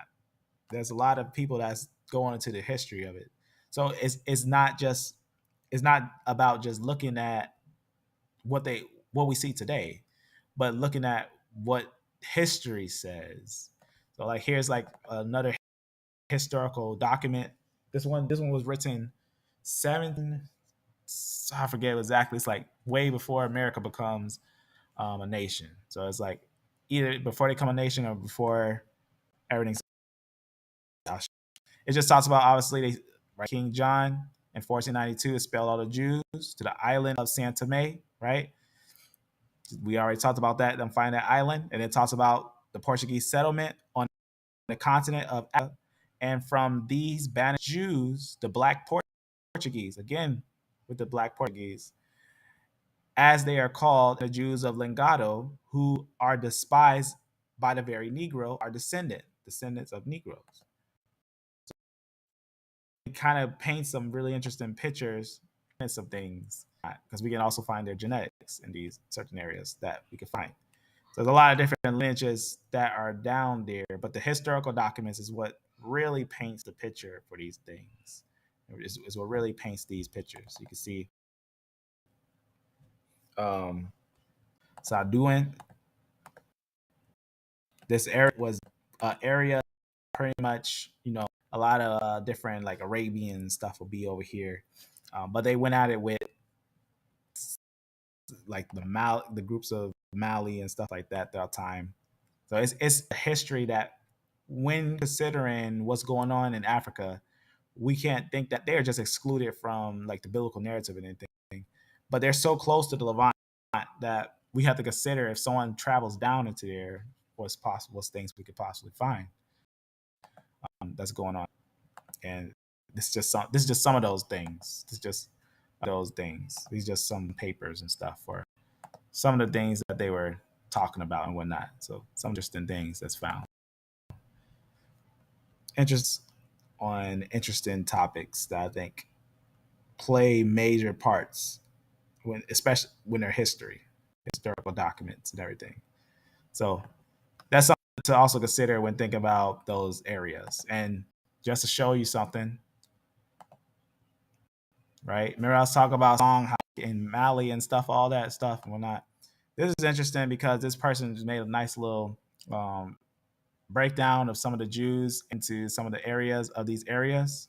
Just like that book where it was talked about in Timbuktu, because there's a lot of valid history of the people of the Jews that go into these areas. There's a lot of valid history for the ones that settle in these areas. And at first, when someone's looking at it or think about it, they may not think it's true, but it's definitely true. There's some true things to know about the movements of the said Mali and some of the early empires of Songhai, all these young recent empires that rose up in Africa, but the history behind them is interesting. So a lot of it's during the movements of Islam and some persecutions that happened in that land. To kind of show a little something there for that. That was kind of just kind of a nice little thought, to that. I think it's kind of important to note. Hey man, oh, yep. I was just thinking about you. I was just thinking about you because that's why we was touching on the E1A and E2. Yep. We had talked about it a little earlier. We was talking about it a little earlier, but I was showing modern on the basically what is called the SNP tracker. So we was taking a look at some of those things on the SNP tracker. I also want to see this one's descendants. So you can see again, still some over here. So that's kind of interesting. Almost like all of M2's branches have some connections to Arabia, right? You'll think if it was just an African lineage, it would just be isolated here, be found deeper into the areas of Africa. But a lot of times it's not found, deeper in Africa, like how the Hamitic groups are, or the A and B and everything. But it's found at a certain length. I was just seeing if this thing moves, but it doesn't. So that's kind of interesting there. But I'll show you quickly. I'll show you quickly E1A real fast. This is what we just talked about. E-M142. I believe that's E1A. Let me make sure.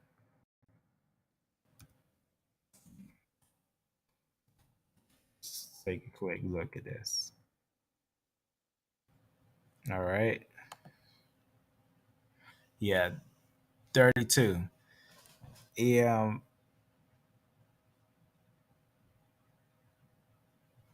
back over here. Yeah, this is basically it right there. That's gonna be the one. That's gonna be EM32 or 132. That's also formerly known as E-M33 or E1A. Just to show you that real fast. You can see by the SNP tracker, it will be basically this is one of those lineages that basically it's just like it just spread everywhere. It's like an explosion. And it's just like it spreads everywhere. It's all over. But we can see it on here real fast. Right here. So you can see the total picture of it.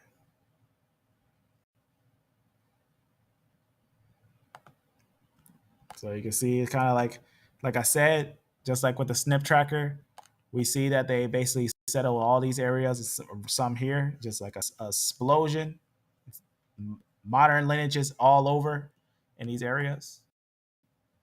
And that's what we can see here. So we can see some over here. So like nothing is completely filled, but we know some in America and different places, but none is completely there's no like area where we can say this is their like homeland or something like that. Like based upon modern people is subjective. So if we find populations with majority of the E1A, that doesn't mean that they only come from there or that that's where they came from, but it just means that that's where we find a group of them that came together in agreement. So that's something to know. But fossils would tell us its origin, which fossils show us that it was over here in Pakistan and other places that we were just talking about that we just point out right here. As we can see, Pakistan, right? Look at that, it's Bronze Age, right? That's just leaving Iron Age. I mean, that's leaving the Bronze Age, going into the Iron Age, leaving the Iron Age, and it's an E1A. But it picked up look at the MTDNA. It picked up basically an Indo-European MTDNA. So that's probably why it's so spread out. That some I actually know I know a person who's an Ashkenazi. He's an Ashkenazi. He looks Indo-European, but he himself and kind of Arabian in a way. He himself has E1A. He has E1A. So this is kind of an understanding of that E1A could be in a lot of different people. They might not even know they're E1A, and they might look like a normal, like someone from the Caucasus or something, or they might look like someone from Spain or Mexico or things like that. May not have a clue, but probably not Mexico. It's not that much modern today, maybe, but they most likely it'll be someone like from Italy or United Kingdom or Arabia, or even somewhere in Africa, or America. But what we're seeing with this lineage is definitely a Shemitic lineage, right, coming from DE.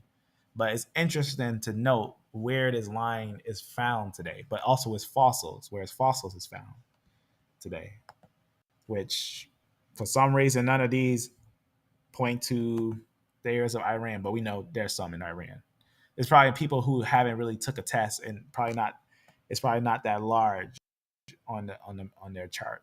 You can see it definitely in some of these areas. You can almost consider it, maybe it might be Italian lineage. Maybe it might be something that's settled over here or something. Because it gets more, the more deeper you get into the roots, the more you get closer to those different areas. So it's kind of interesting noting those things, like this little snip. It's kind of interesting. Let's see. That's kind of interesting for what they're looking at in some of these people today. So I just want to show you that's something that's interesting to note. One of the brothers was showing this. I think it made me think we should use this. It got other like little things too, whatnot, but some of the details just extra stuff, whatnot. This is all you really need here to get a little understanding. But that's again, giving us a good understanding of a summary of what we see today. So that's very interesting. It doesn't fill up a large part of Arabia, but that's those P2 sons. E-P2. Look at that. E-P2's branch. You can see right there. That's all we had to put, P2, and that's pretty much a combination of E1B1A and E1B1B at the same time. So that's what we're seeing there. They fill up this area. So that's one.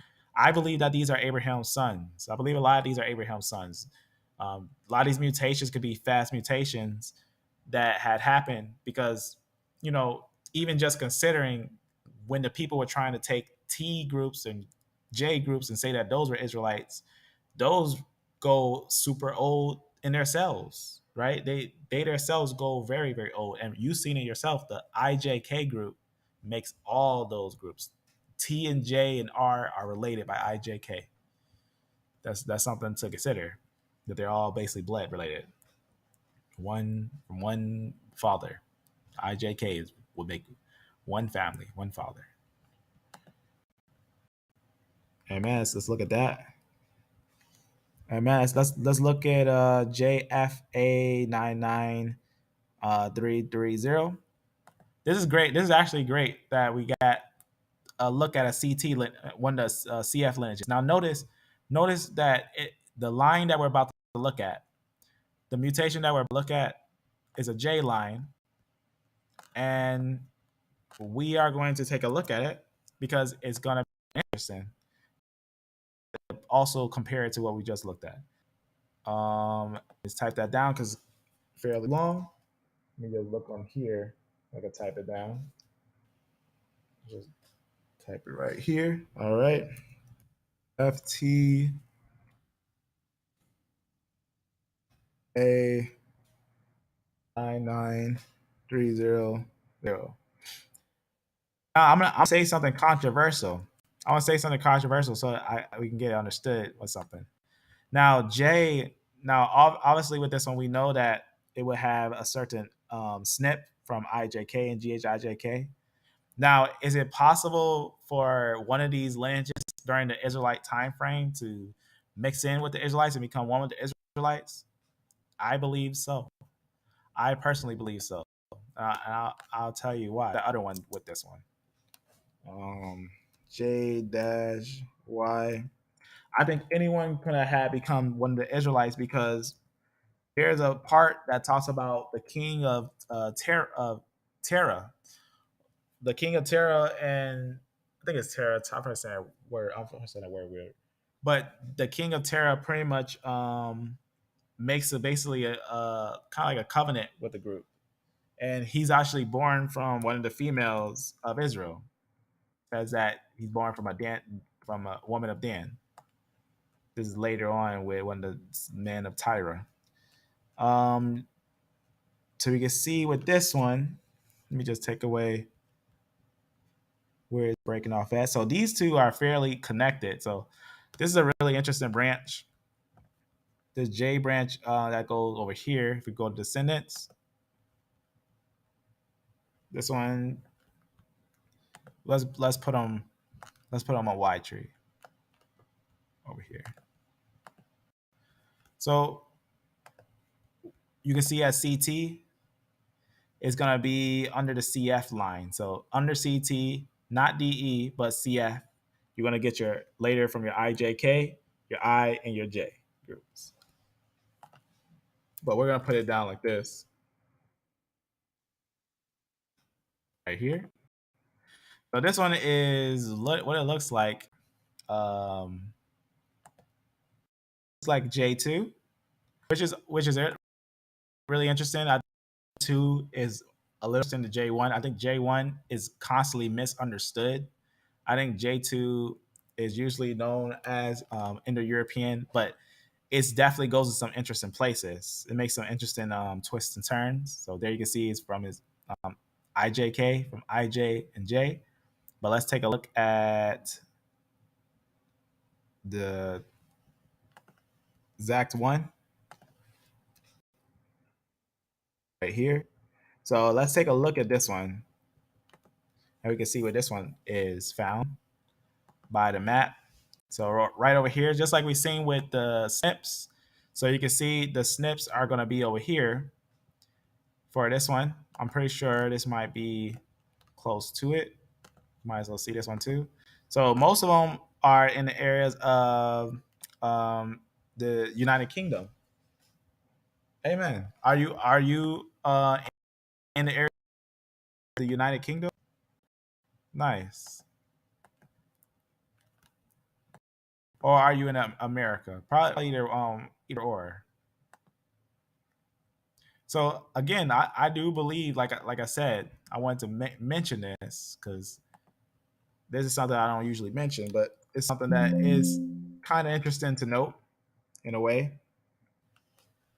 This one is let's go back to J, and let's just go to J2 and I'll try that again.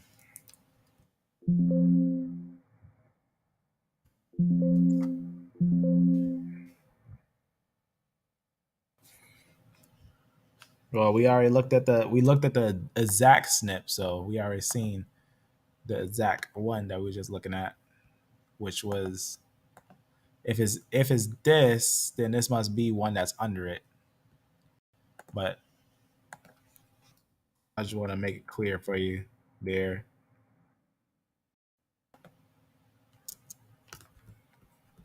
There should be like a little thing. Let me put it Y tree.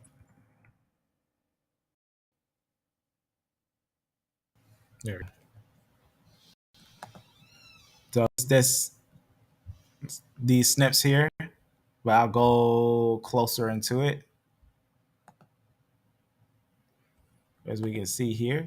So this one would be one that has some areas of Arabia. So some of its snips are in areas of British. So that's really interesting. Hey man, that's interesting. And that's what we see with the snip tracker. And that's why the snip tracker is going to play a part in interesting understanding. Let's see descendants. Yeah, that's all it shows. Just shows some. So it obviously, basically, that line, it will come from the IJK branch somewhere over here. Let me get the magnifying glass. So basically, what it does is it leaves basically some of the like other lineages, like its I groups and everything, a split. So it'll leave some of those groups, make a split from some of like, because you got your J1 and J2, and this right here is an ultimate root, this J-M304. The oldest one that we have about in the areas over here. But this one would be the mutation, and it leaves, but it settles here early because that line also here I found some of that J that also settled in some of these areas later on. But it goes upwards, it settles in some of these areas over here, and then it also later moves back into areas of the Levant. It goes back into the Levant. That's something to know. That almost every lineage in the Levant, about in this area, right? We could say about area of Ararat, and then they diversify. They go into different areas. This is the lineage that would kind of make a quick move to about some of the areas over here and fill these areas. And that's interesting that, you know, we have to hit the nail on the head with that line right there. It's like that's the exact line that you found, and that's perfect. That's like a perfect hermetic understanding. So that's definitely good. That's definitely good. So we can see, I'm gonna go to the total of this picture of J2. J2's areas. J2 goes into more areas than J1. J2 is much larger. What we can see right here, look at that. Massive difference than E groups. And does this make sense? Does this make sense like this? Let's go to our design on our map. And we can notice that it would be one family. Zoom out. So we can see up here, just move these. We can see over here that J group, it would have came like we had seen with the fossils, it would have started over here, but then it would have moved upwards. It would have went and it would have dwelled in these areas for a while. It also would have had some connections here, but then it would have made some movements throughout the land and it would have moved down into these areas. So that's also what is not really showing some of the fossils over here. That's something that's also to note with J, is that some of the lines go into these areas, but then they later go downwards into these areas. But then then they diversify into all types of different areas. And we can see that with this, that one filled a massive area of basically a said Indo-European territory. So it's going to be an Indo-European line, and it's going to fill up these areas here. So that's definitely a match, just like we see with the. If we just want to look at total of J or J2, we just got to go to, let's look at its mega node right here, or we can look at this one. But let's look at the whole group of J, because that's kind of interesting. J-M304. There we go. And look at that.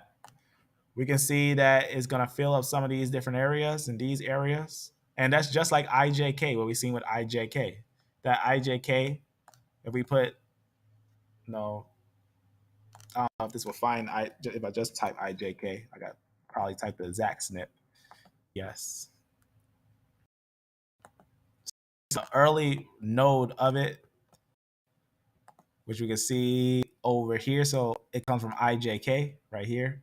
So we can say, let's say mutation here. Let's just take, I don't know what we're gonna do. Let's say,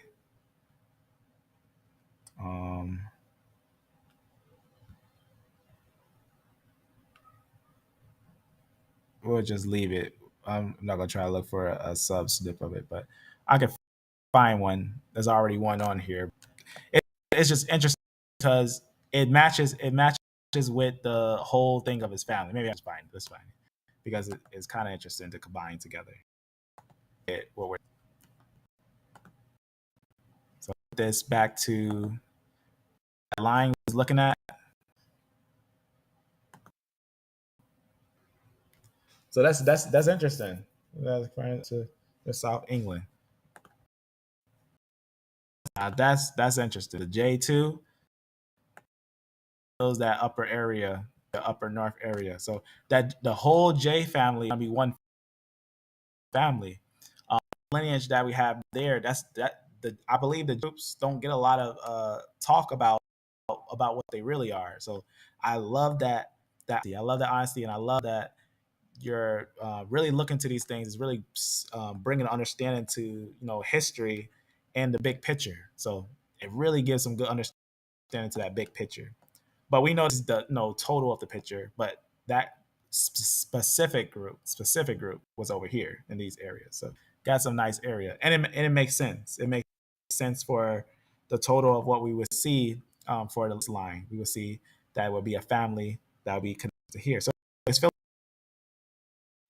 here, which I want to look at that exact one. So that one definitely fills up some of the gaps here. Let me just go back to what we were just looking at here. I think it changed. There we go. All right, and see if it. All right, so that's a good, that's a good summary, a nice little summary. It's not gonna get like the whole picture, but it gives a nice little summary of where they would be. So they would break off from here. They're not, and remember, all CT groups, CF included, don't come from A and B. So they weren't originally African. They were never initially connected with the A and B groups. Even A and B is not sometimes not initially African, but they don't descend from those branches. They descend from directly CT, making DE and CF. That's gonna be one family, and you can see definitely filling up these areas. But let me grab that one because that's gonna be a interesting comparison. Let's type it down. IJK. I believe IJK is a highly ignored super group. IJK is a highly ignored super group that should get recognized a little more because how important it is. GHIJK, HIJK, and IJK, some of the most important ones. So here it is. I'll just remember this IJK L15. So this one's kind of interesting because this actually takes it all the way back to like how families are really connected, how they are really actually connected. And if we notice that here, right, just like how we seen on that other snip, I'm just gonna put it right next to this. And if I make them show descendants, you can see right there. And let's see how different it is if I take away one. Let's say if I take away IJK and just take that one away, you can see this one is also missing that other snip. Let me just type it down here. The pinpoint one that we was looking at. J dash FT. Well, that's the one I already got. J dash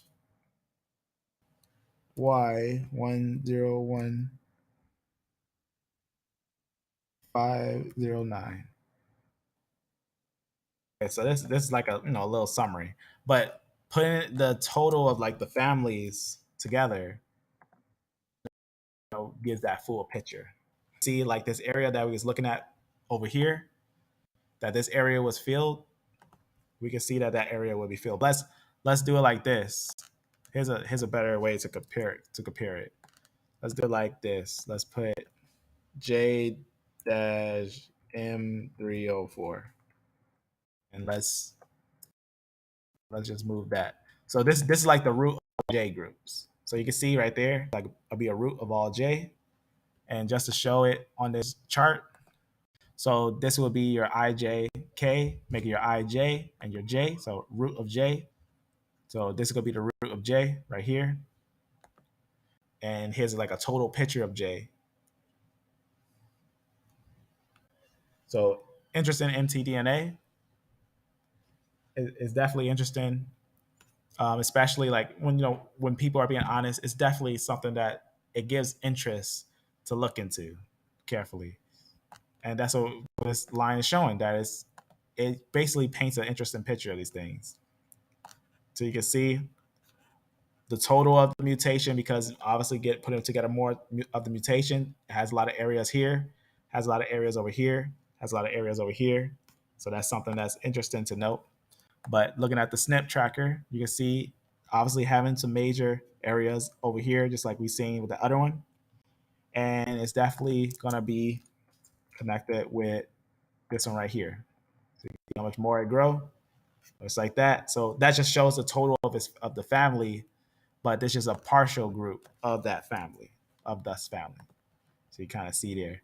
But again, the SNP tracker only shows like a sum of it all, because there's more. There's more of these areas, which we can see over here that they would be in these different areas.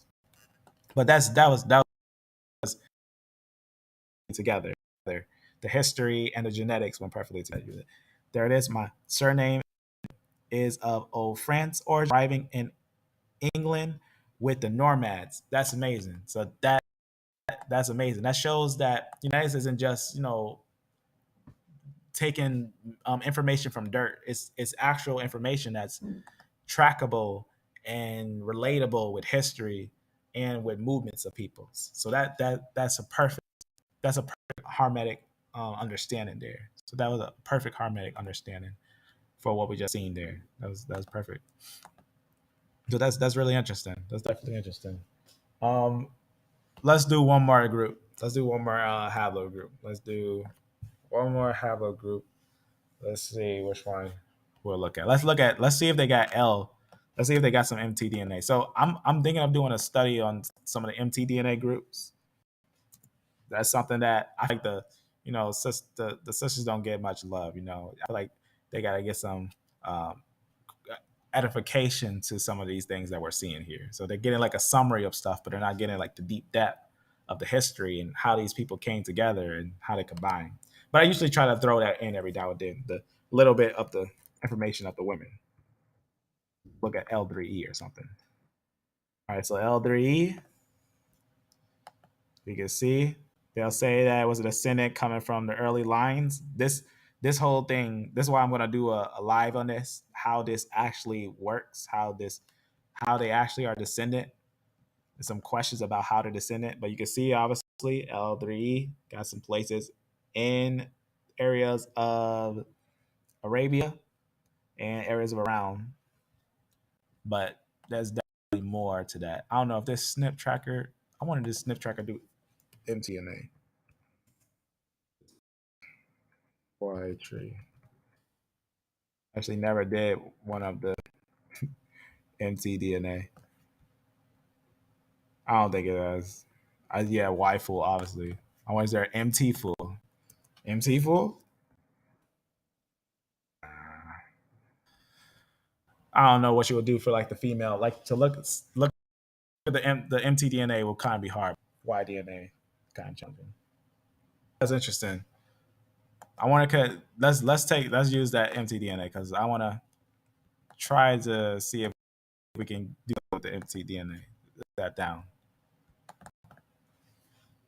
That's an interesting MTDNA because that one was I found in some of the areas of Syria at J1 line, and yours is J1C1 B2.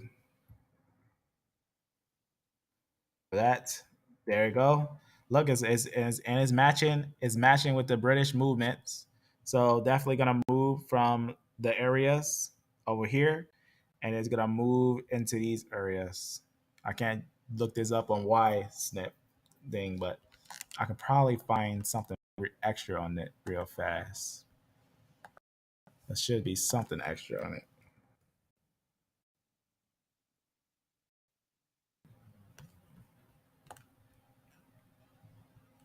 Yeah, there it is.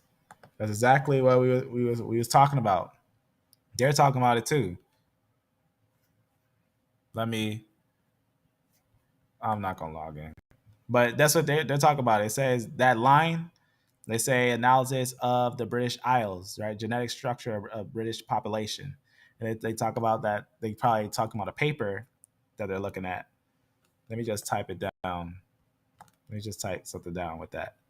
It looks like, yeah, it looks like they're looking at a paper, and here's I'll probably give us some more information on it. Yeah, so definitely some interesting stuff there, I think.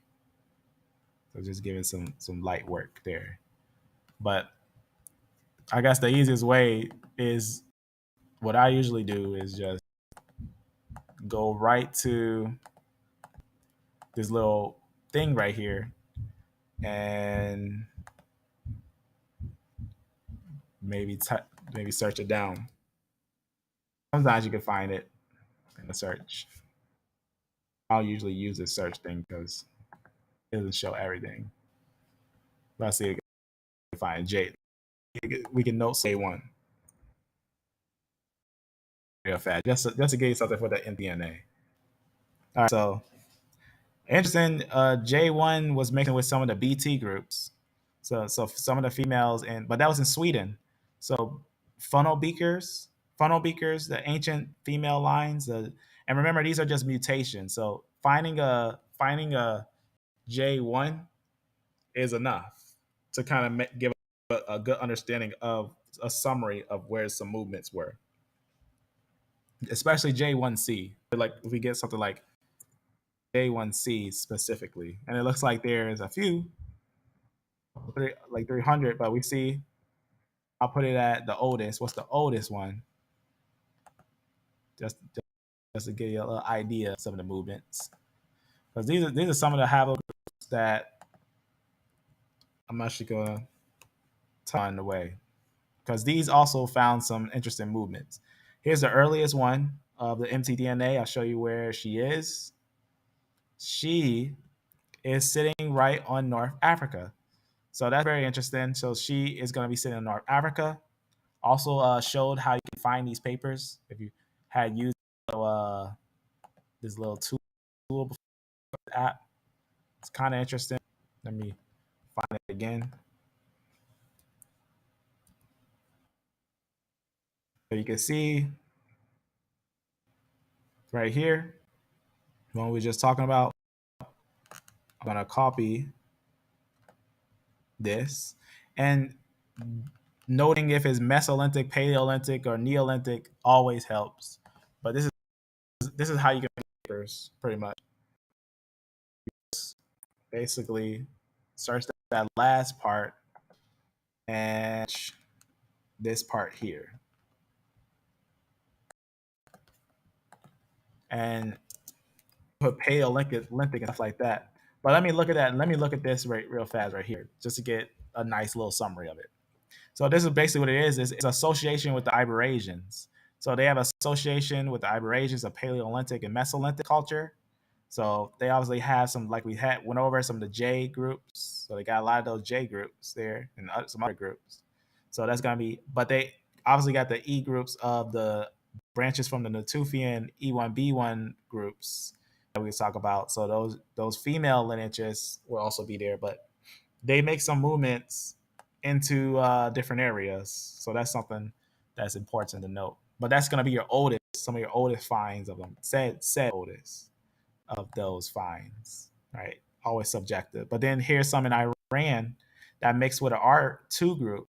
So that JC mixed with an R2 group in the areas of Iran. I'll show you where that is real fast. So right here in the areas of Iran, mixed in with that JC.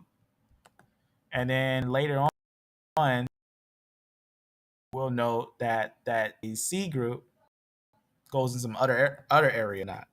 I'm gonna close this one.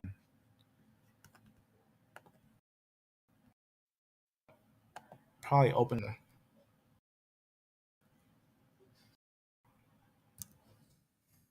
All right. We talked about that one. I want to point out one more. Let's just point out one more. Here's one, probably ancient Indo-European movements. This is J1C with a G group. So G, that's GHIJK, HIJK, IJK. That's all one family. So BT is an early split, an early root. BT and CT split. So you can find early lineages this BT that was still later lineages of any or group. But then you see this female line with the R groups, then you see it with a G group. So that's in the area of Turkey. I'll just for the sake of it look at one more. Let's look at one more. Kind of interesting of this group. That the oldest one was with the Iberasians, or the ancient group that was in the North African area. Go to one more out here. That one's just another one. Let's go to like one close to our time. Let's see like one close to our time. So these are going from Mesolithic, Paleolithic, Neolithic. You can obviously see Germany. Let's jump to let's go with something down here. I'll just move this. Let's go with something like about in the thousands right out here. So here's one. That one's in Germany. That's I like the ones that are just female. So this one's just female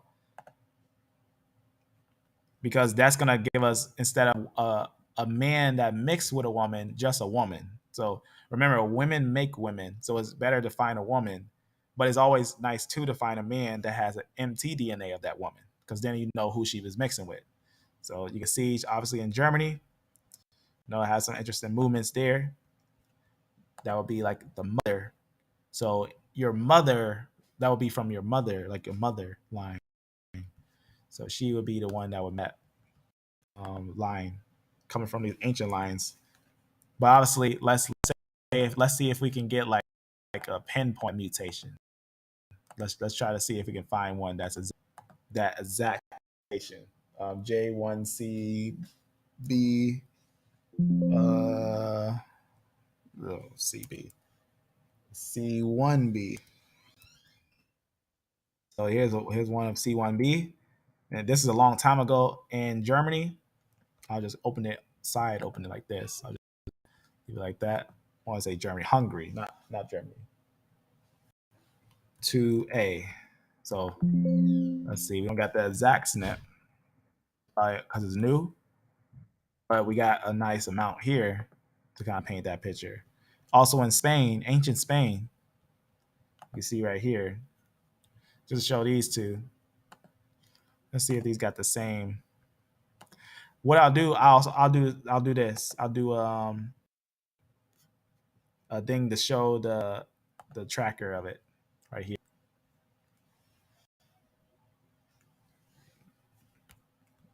So you can see right there, just like we was talking about earlier, how this line went up here.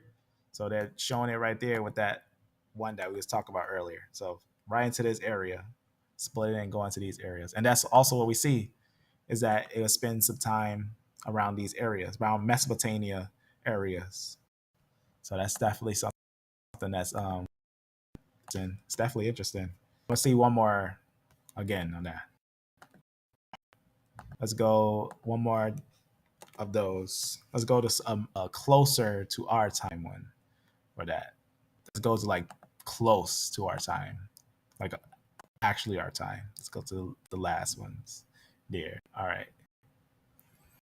Looks like we had. Okay, go. Looks like we had. Let me actually. I'll do this. I'll put this where these go together.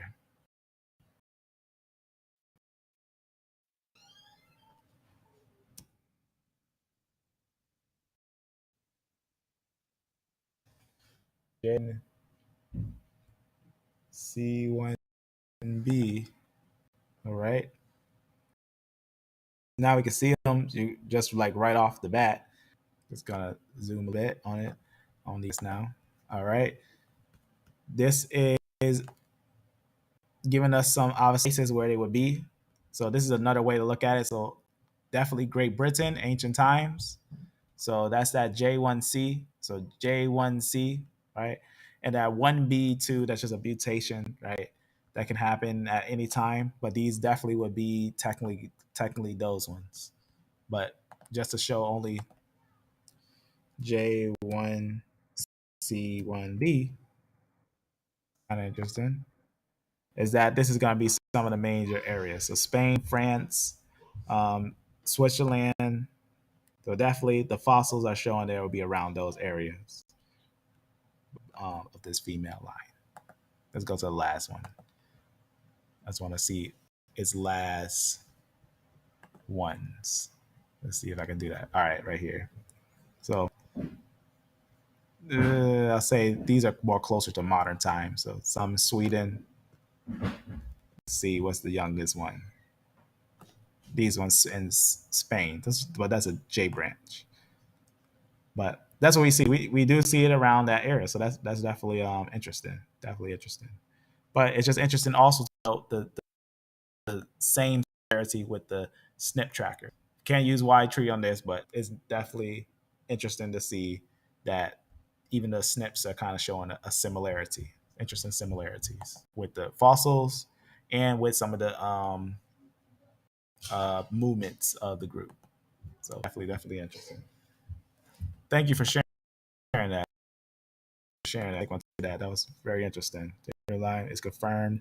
That's interesting. That's interesting. Now you see it goes way back.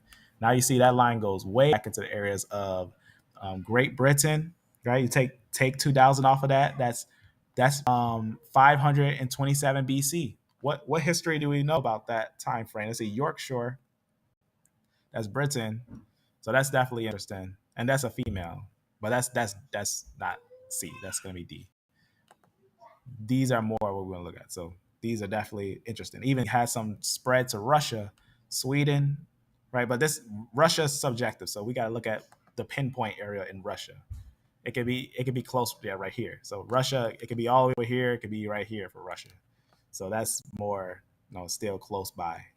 But that's take 2000 off of that. That's 2681 BC. So that's a long time ago. You can just imagine what culture that would be that would have this line in it, and that would be almost about your exact SNP, your J1 or J1C1B, and the extra pieces there. I think it was two though. That one's going to be one.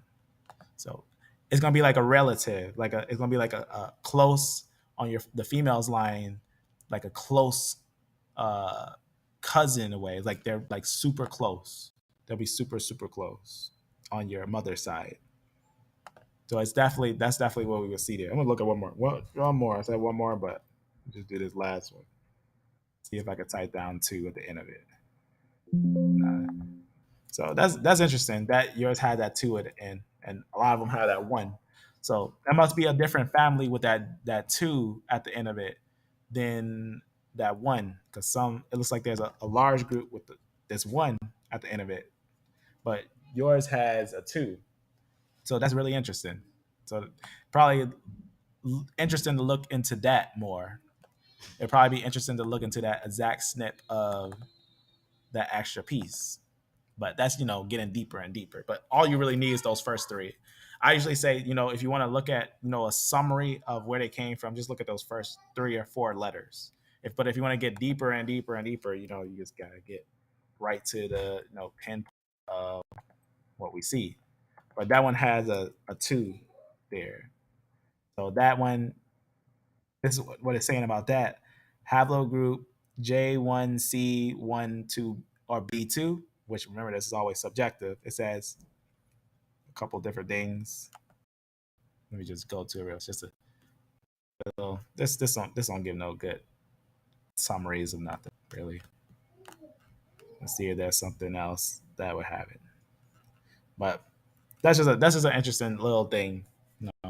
Go into the J. You can either just go to the J branches on things like wiki or things like that.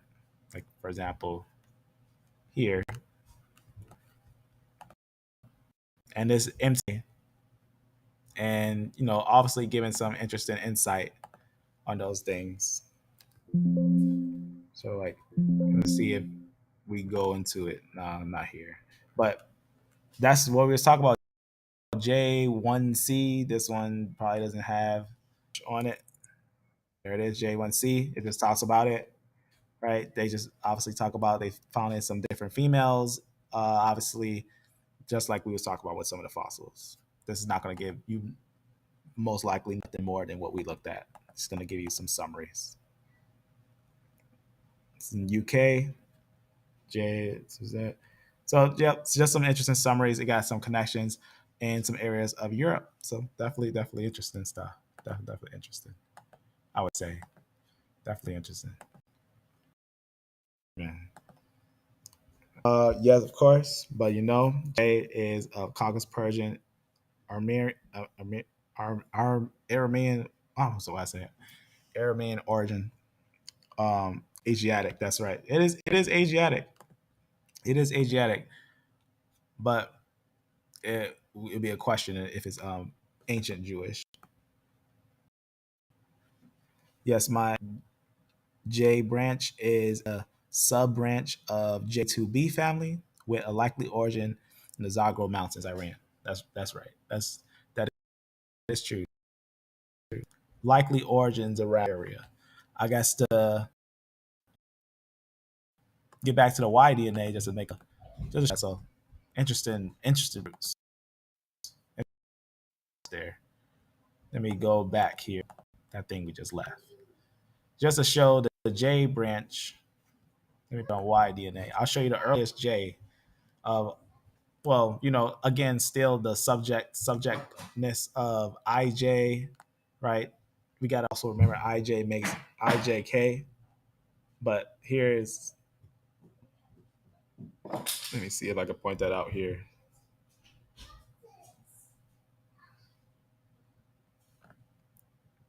All right, keep going right by it. Here it is. So you can see right here, this is the oldest one in Chad Republic, and this one right here, but that's I. This will be basically the combination of I and J. That this will be the place where they basically start before they split. Before I and J splits, they basically start about here. But it does come back when it splits. Some come back down, some go up and things. But here will be our root node of J. So we will have these early splits here. Go up a little bit. These will be our early, these ones, J-M304, that's our early node when they were one, when this group was one. I'll show you the said earliest one of this family. Let's go to one of these. But this is going to be like the earliest of what they found of the fossil. This one is not. They found some earlier ones, but these was not that old. Like this one will be the said earliest one. So that kind of is what you're saying, like around the Caucasus area. So between here and here. So you can see with these two lines, definitely would have some ties to around this area. That would be basically a root split. So around these areas mainly, for like Mesolithic and Neolithic time frame. For Mesolithic, Neolithic, Paleolithic, mostly around these areas. But Neolithic, they start to kind of move into the lower areas. J comes into the areas of Levant later than T. So T will be in the Levant Neolithic, pre-pottery Neolithic B, and then J comes in a little later, like close to Bronze Age, and that they'll come into that area. But this one will be like, I would say, where is the year? Like this is like Neolithic, Mesolithic. So that's like that would be like origins. It would be kind of like in a way origins. So about, just to give a pin, like a kind of a movement. So from this area into this area to these areas, but then then spreading afterwards, just to show like some fossil movements, and even to show like the SNPs on this, which IJ is interesting because we looked at IJK, but IJ only involves I and J. So we can actually click U5. Let me go back right here. IJ only makes IJ groups. So I and J would be basically one group. Now let's see that little group here. And boom, you can see right there. So IJ, just like how we saw in IJK, is almost about the same. So you can see, obviously making those I and J groups, all I and J, and that would be one family on there. That's interesting though. That's still interesting. I guess like a little summary of root origins. So that's a group we got to know. IJK and IJ. Not a lot of people talk about that. Like even Jensen, who's touching on a book, he's making doing that book Trace and everything. He doesn't touch on IJ or IJK. Well, he actually touches on IJ, and he knows that IJ makes the IJ combination J5, but he doesn't touch on IJK that also combines those groups. That IJK is connected by one node because IJ is one. But that's something to know. So I said correction. Jensen does talk about IJ, but he doesn't talk about IJK. That's just important to know. The IJK, as we can see going up here, there's a lot of fossils for IJK, and it's an important node to know about. Let's see, go up to where we get, I'll just scroll up right here. Basically, scroll down real fast, where we get our, right here, IJK. So IJK is what makes IJ. So IJK makes IJ. But you can see those, again, they can find older fossils of these, but just like this one, how old that one is. A lot of major ages on them. But that's just important to know for how they're tied together, how they're monophyletically connected. But they're still in around areas like France and Germany, so it shows that they would be, not that far from their original families. That will give a good understanding for those groups. Let me let's look at some other, see what's going on. Let's catch up with you. Amen. Having a little conversation, that's good. We have a tradition of being Jewish. Interesting. East percentage autosomal. Yep. African autosomal. Yep. That's interesting. He's gonna be, as he says, 100% North African.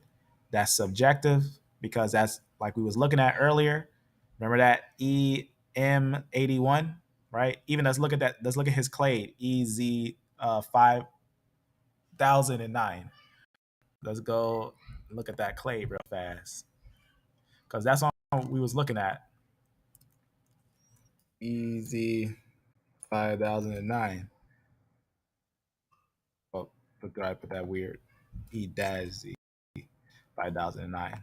So you can see it would have some connections with areas over here.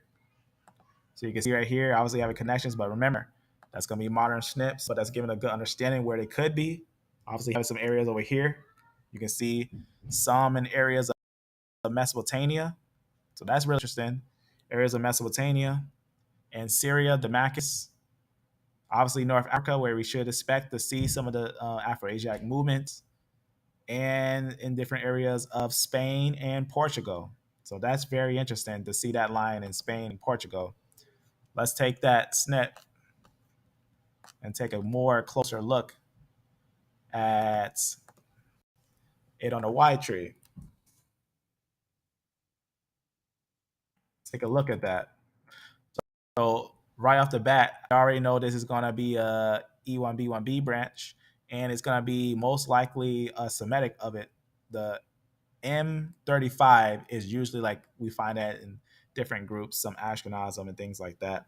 But this one, if we look at the total picture of it, no doubt that it's Arabian. And we can see, right, we got some areas of obviously close by basically Iran and everything, in Iraq. We got some areas in these areas, and obviously we got some areas here. So that would probably mean, obviously having connections with Morocco, that would probably mean you probably had early connection with the Moors. So you most likely had early connection with the early Moors, who were mostly Arabians and everything. So that's definitely would be interesting in itself. But most likely, this line that we're looking at here is going to be uh, a line that is of interest. I would say is still of interest because a lot of them in Iraq, in Turkey, Libya, which we know a lot of Libya was filled with different individuals, Palestine. So definitely a line that I myself would say is Arabian. I would say this line is an Arabian lineage more so than only African. I would say it must have had first been in Arabia, but has some dominance. Some lineages have dominance in areas of North Africa, so it would have a large portion of North Africa, which itself. Because if we look at his oldest lineage, if we look at the oldest lineage of that line of E, because remember this branch is actually E1B1B, and is actually one of the lineages of E1B1B that we know is going to make like the Natufians and things like that, and that's going to be one of those lines that's going to be connection to Natufian. Like for example, if we go one of these to this E group here, so you can see obviously some different areas, right? You got areas of Spain, right? Granada, because this is going to be 81 right there. So EM81. So it's not just EM35, it's also going deeper in EM81. So if you look at all of EM81, you can get a good understanding of where it actually would have started off at, or where some of its lines down. And there you go. Obviously got more filling up these areas and these areas and some areas of Arabia. Area could have had that whole line moving in, but also going into America and areas of Mexico. So that's very important. And also going into some areas of Russia, other areas. That's something that's kind of interesting to note. But let's look at those fossils real fast. Interesting.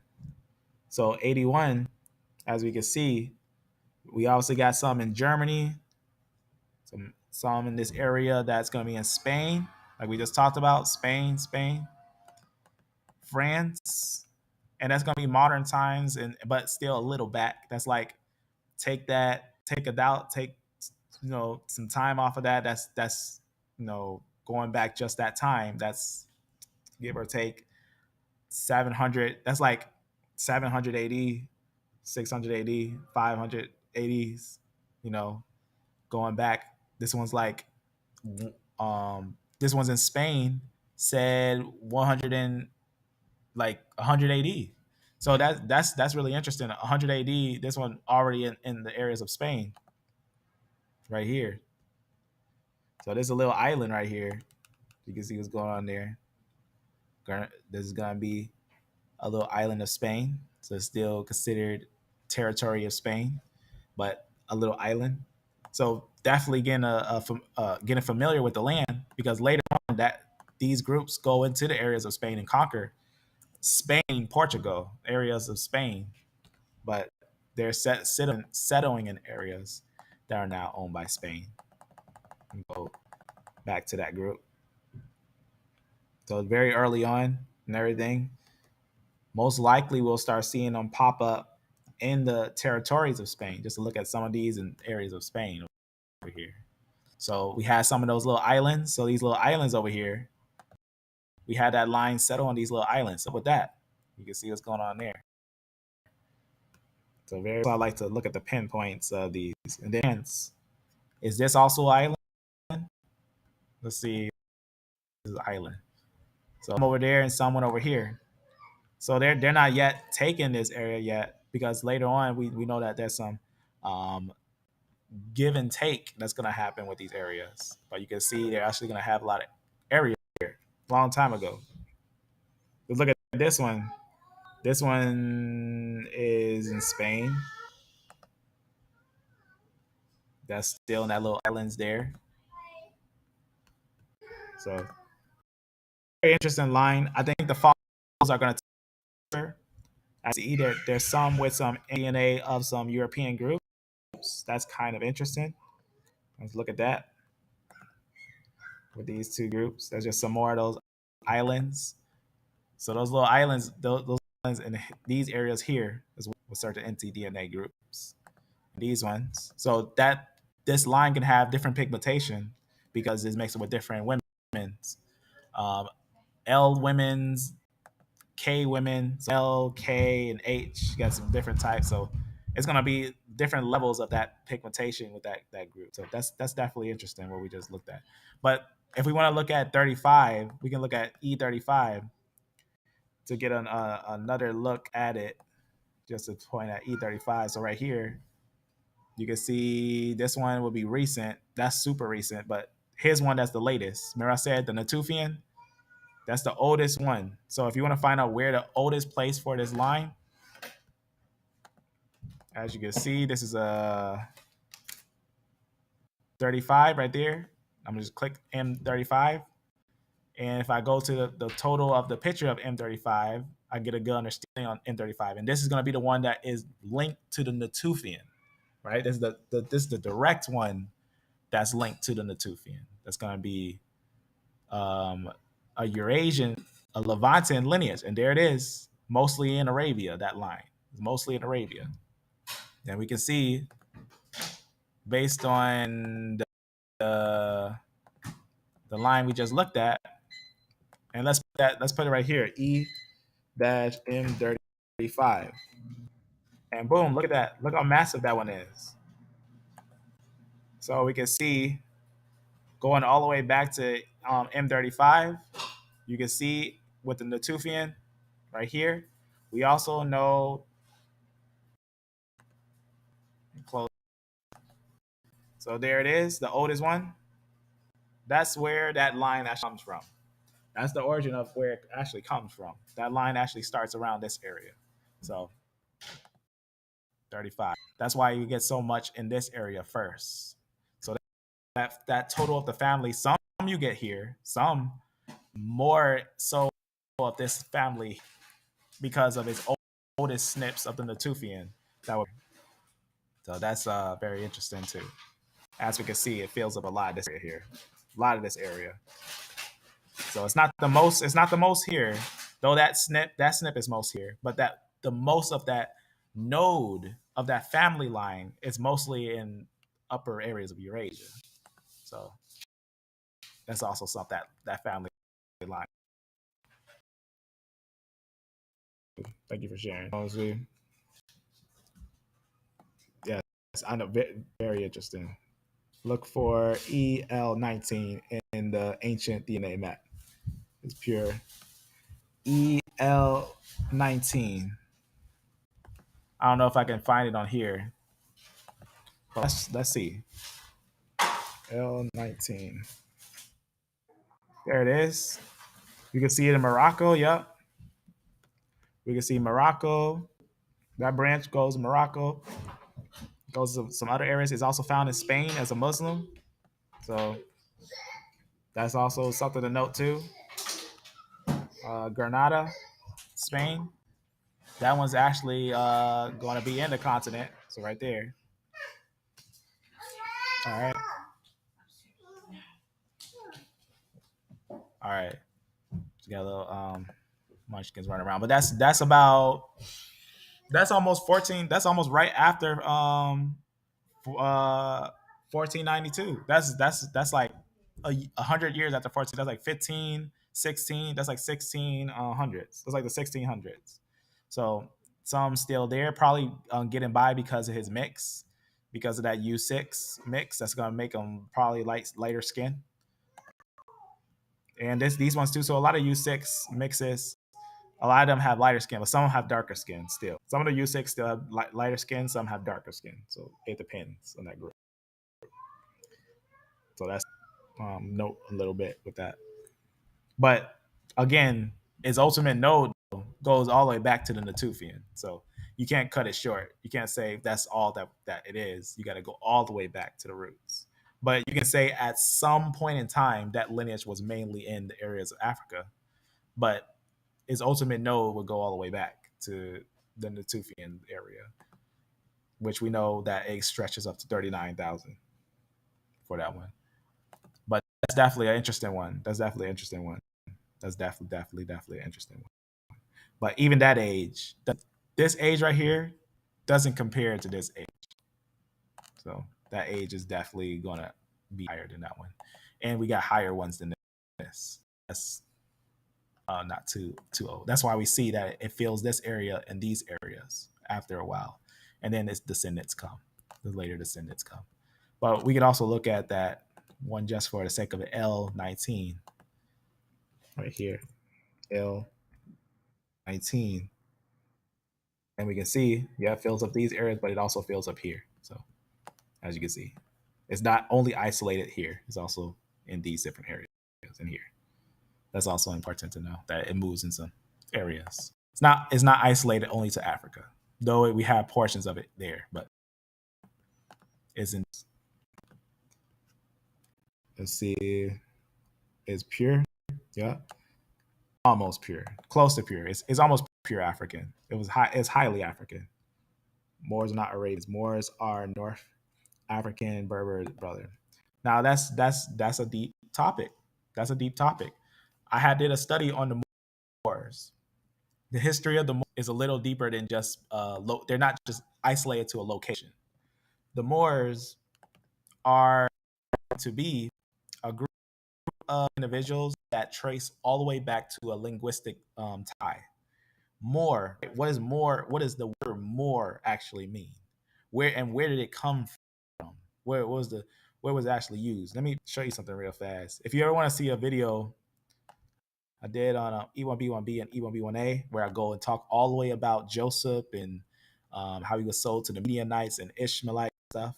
This video right here. This one, basically E1B1B versus E1B1A. It'll be on the Static Sunday playlist. But this was one of my most deep studies on history that I think is kind of interesting. But let me read you something real fast. Let me read you something about the Moors. Watch what it says about some things. Christ is the way, but watch when I show you about some of these historical documents. Okay, so here's one. I'm gonna read from National Geographic. I'll just read basically what they talk about. It's in AD 700 or 711. A group of North African Muslims, so yes, they ended North Africa, led by Berber general, right? I'm not gonna try to pronounce his name, but they captured Iberian Peninsula. Now, who led the Muslims? A Berber, right? A Berber led the Muslims. That's okay. So there's a difference between the Muslims and the Berber. That's something that's to note. So we get a good understanding of that. But watch when we go into some of the history about what is a Moor, right? His history of Spain, right? So we just seen the Moors went into Spain because we got the Berbers combined with the Muslims going into Spain. But watch what it says right here, the writings. The announcement of a religion which had been preached by a descendant of Ishmael, whom the Moors regard as their father.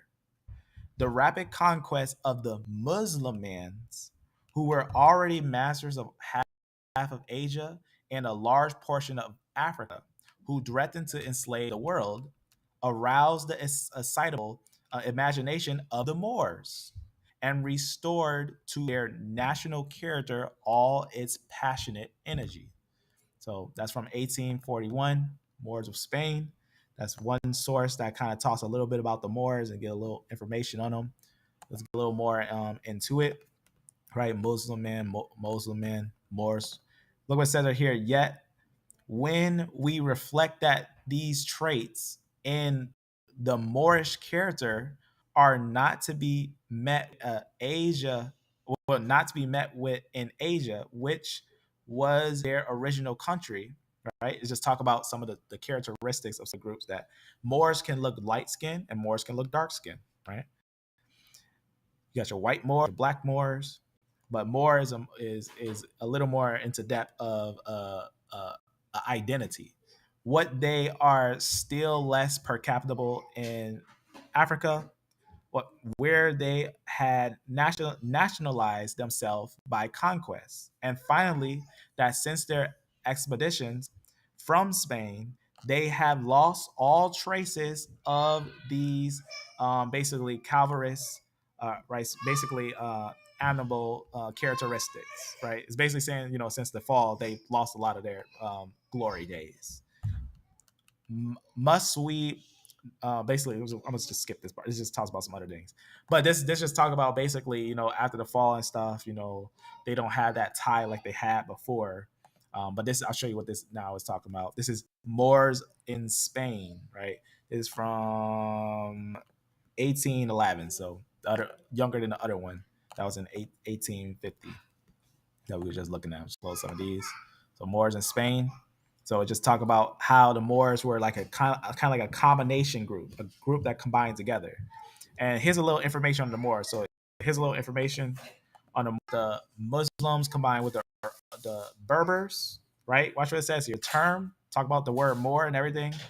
The term has also been used in Europe in a broader and somewhat, talk about basically a negative sense and stuff like that, to refer to Muslims in general. So Muslims in general, especially those of Arab or Berber descent, so by blood, whether living in Spain or in North Africa. So now you see that there's a lot of different Moors. There's Indian Moors, there's different types of Moors, there's all types of different Moors and stuff. But it initially is pointing to a group that was of that first group that rose up and said they came from the blessing of Ishmael. Because if you know about Islam and the Muslims, all that, the blessing is not to Isaac, the blessing was to Ishmael in their book. So that's why you gotta be careful also Islam, because the confusion of stuff like that. But this is an example of what we were showing. So the main piece that I want you to understand, the main piece is this, is what I want you to understand is this right here. The announcement of a religion, right? So it's not about the religion, it's about a group that's basically saying that they're a bloodline. So the announcement of a religion which had been preached by a descendant of Ishmael, they say, whom the Moors regard as their father. The rapid conquest of the Muslimans, who were already masters of half of Asia and a large portion of Africa. Now, do we see that this lineage had a large portion in Asia? We actually did see that this lineage had a large portion in the areas of Asia. So that's something to also note when we're talking about these things, that the Akkadians, right, they had a large portion, and they later on became other groups later on to the rise of different Arabians, that they would have conquered areas of Arabia and areas of Asia a long time ago. But then later on, remember, Islam came about 600 AD. So it's gathering a group that's already by blood and gathering them together under a type of belief. So who were masters of half of Asia and a large portion of Africa. So a large portion of Africa. A large portion of Africa. So that's why we find that E group with a large portion of Africa. A large portion of Africa who threatened to enslave the world and arouse the excitable imagination of the Moors. So you can see what's going on there. And restored to their national character all its passionate energy.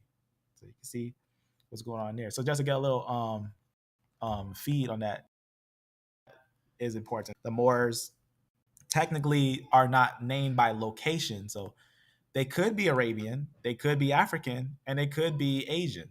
But they're all going to be basically counting themselves as descendants of said Ishmael, or in the sense of that they're counting themselves as a sense of a group that would have a ancient blood tie in a sense.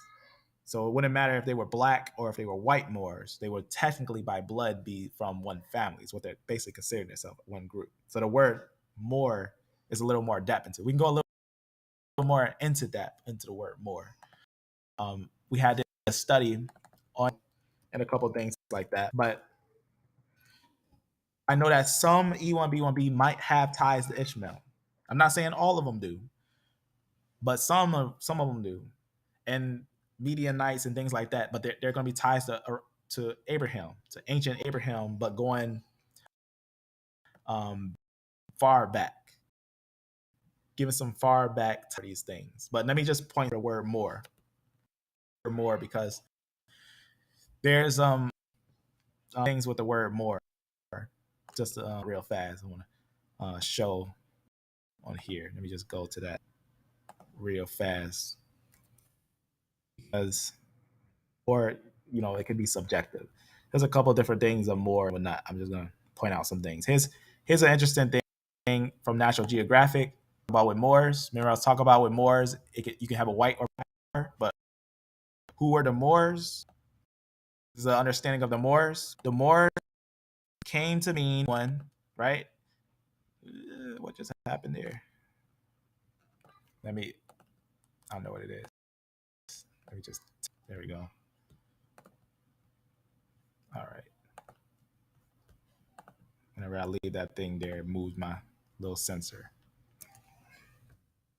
All right, just to show something here for this one because it's kind of interesting. So it says Moors, Moor came to mean anyone who was Muslim or had dark skin. This is what they're saying. It said anyone who was Muslim or had dark skin. Occasionally, Europeans, just like we was talking about, would distinguish between black Moors and white Moors. So that's something that is all about Moor. What is a Moor and numbers and everything, and we're talking word. But for example, what's the word? Where does Moor and a lot of those things come from? So it's actually the word Moor. As we said, it was Moor has been used to describe alternately the reign of Muslims in Spain, Europeans of African descent, or others from centuries. It says this is where it's derived from the Latin word. So it's derived from Latin, Moor, right? It's derived from the Latin word moris, right? Morris. So how you say that? The term was originally used to describe Berbers. So originally it was for Berbers, but we gotta note how linguistics change, and it says and other people from ancient Roman Providence, right?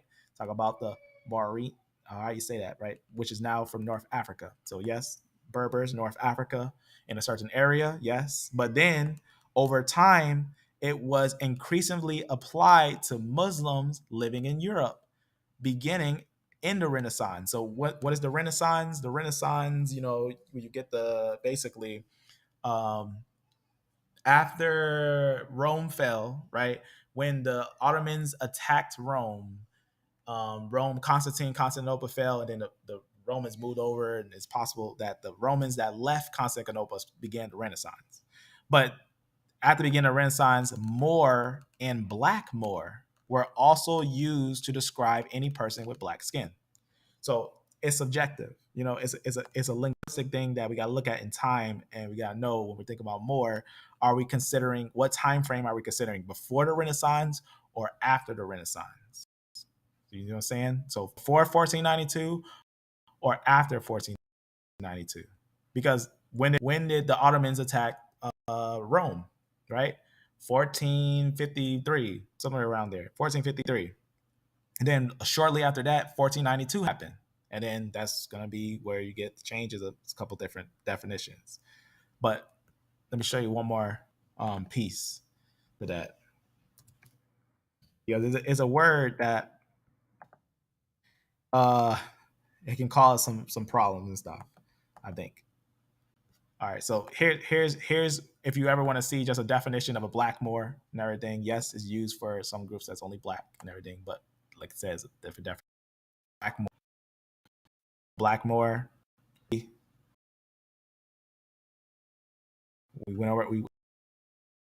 had talked about it before. So 1540. So if you're talking about Moor, it's careful. If you're talking about Moor before the 1500s, or you talk about a Moor after the 1500s. So you gotta know which ones you're talking about. But the ones we were talking about also point to like ancient Moors, the groups that would be considered one family, very much. But that's the difference between change. But before that, it had different meanings, a couple different meanings to that word. But I just want to show that real quick that that's something that we had talked about with some things and whatnot. Just to point out, see if I got anything else on here. I don't think that's all I want to go over. But this is just some interesting information that I think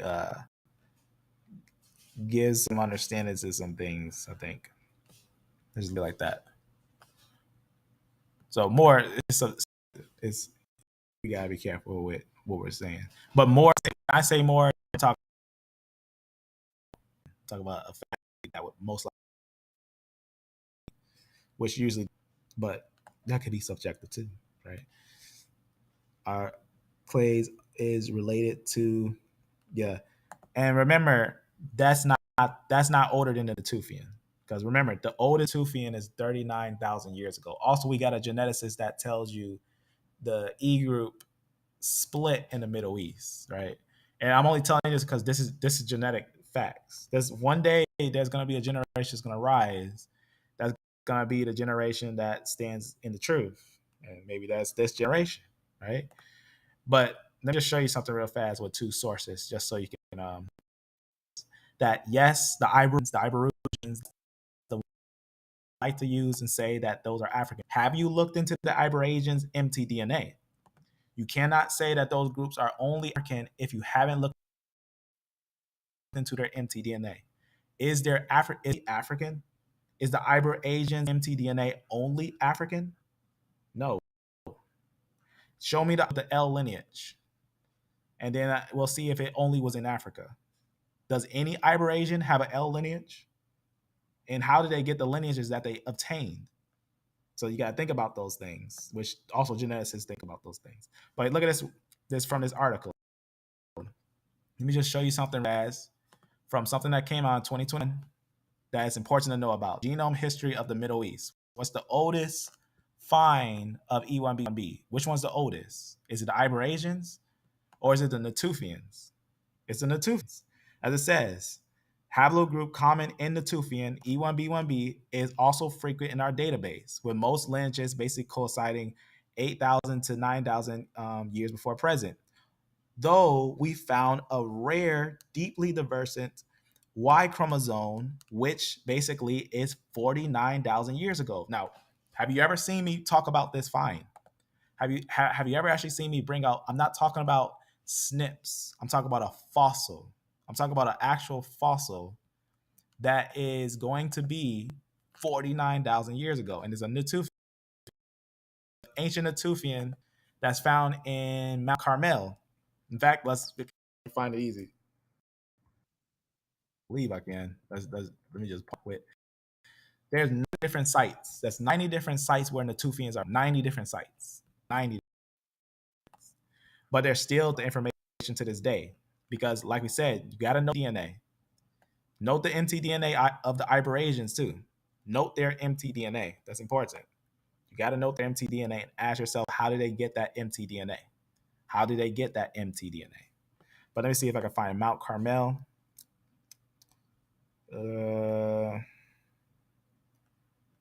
One of these is it. Start with an M. I don't know exactly which one. No. Yeah, point it out real fast. I probably could find it somewhere. Let me think about. I'll just show it from my note. When I touched on the T group, I had it alive on the T group.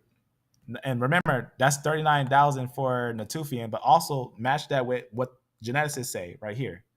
So a geneticist from Academy of DNA, Genealogical Newton, USA. This is what he says. The Middle Eastern D&E split 42,000 years ago. So that's important. So D&E split 42,000 years ago, and then the Natufian is found 39,000 years ago. Think about that. Hold on, let me show you something real fast for the oldest fossil of E. I got to blow dust off of this because I didn't think I had to go back to this. I didn't want to come back to this because I had to sit and think about this one for a while. This find had, I'm telling you, when I was looking at this find, I was like, oh, that's ancient.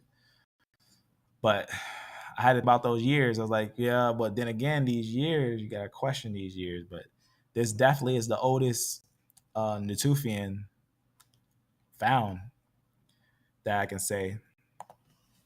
Let me just go to Note where I have put this on real fast to basically give light to this. And we was talking about this when we was talking about T, and we was comparing T's brother lineage, that Isham, UST Isham, which we was showing how T was actually Indo-European, and we had went over how T's oldest line matching it with E's oldest line, we get in the area of the Levant versus Russia. Let me see, where is that? Point this out real fast.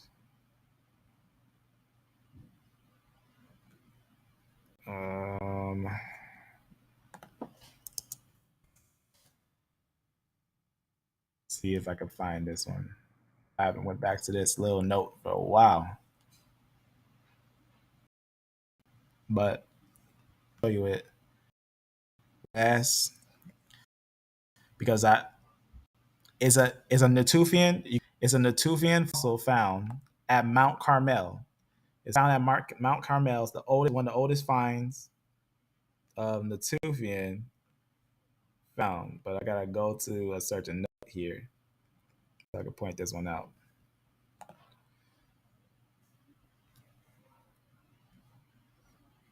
Let me see, because now I see it's buried in the notes. Let me just grab it real fast. I'm just gonna scan to it, point it out.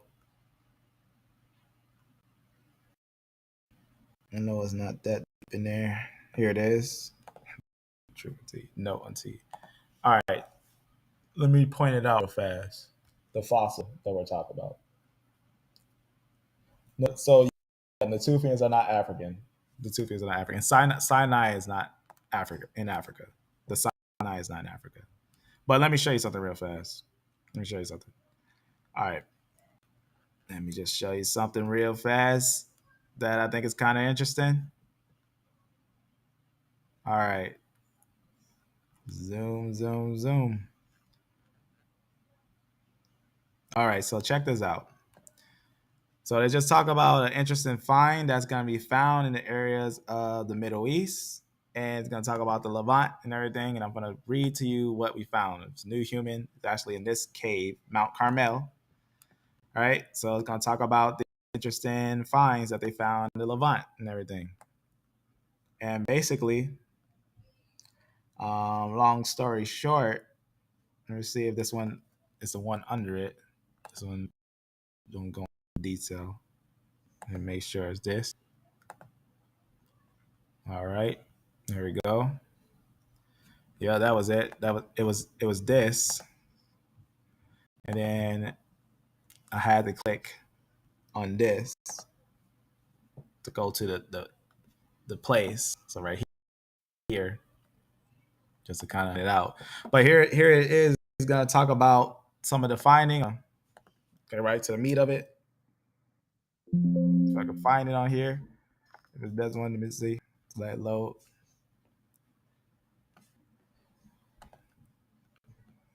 Let it load up a little bit. All right, so it's not trying to search it, but here I'll just read it real fast. Watch what it says here. The Kebara site is located on the western, basically, area of Mount Carmel. Now, where is Mount Carmel? Is that in the areas of Africa, or is that in the areas of Levant?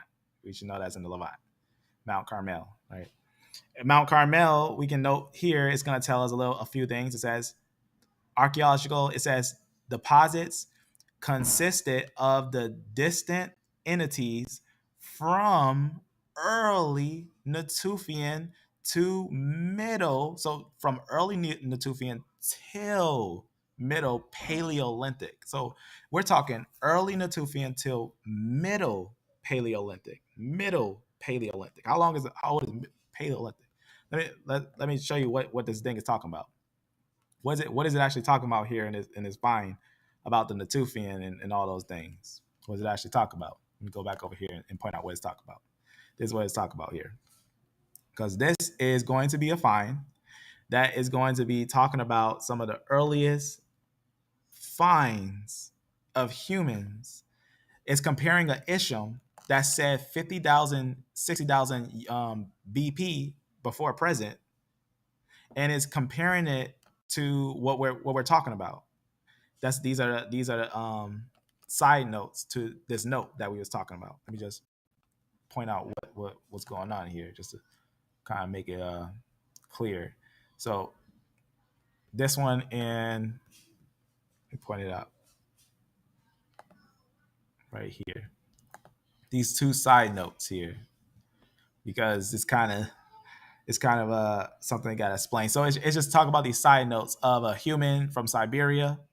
Let me just basically read what it is. So we just talk about it. That's just a side note to it. That was just talk about this. Is just talk about this. It says this suggests that the bulk of Neanderthal contribution to present-day people outside Africa does not go back to mixtures between Neanderthals and basically your modern humans who watch what it says here about the Neanderthals and this line, who lived in the Middle East at said earlier times. Look, pay attention. It's talk about UST Isham with Neanderthals and talk about the contribution to those groups. And it's saying that a group that was in the Middle East was there in earlier times.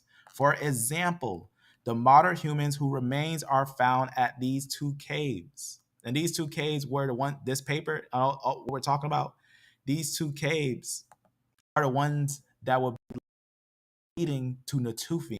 We had talked about this when I was talking about the T group and what they was going into. It was talk about these groups and everything. And they was getting to the papers of them. And that's why we went and grabbed the information to the Natufians of this group and talked about the ages of it, which, just to point out a screenshot, as we had talked about before, talked about the Natufian, right? We just talked about the Natufian remains that was found in the area. And this is the one that they had said was 40,000 years ago. As you can see, as we talked about the one Paleolithic time frame and everything. And then we had talked about how the paper pointed it out as well, about the Natufian that was said 39,000 years ago. So that's the one that it's talking about. So it's saying it's older than some of the people who, and that's why it talks about the Neanderthal mix and this Natufian group.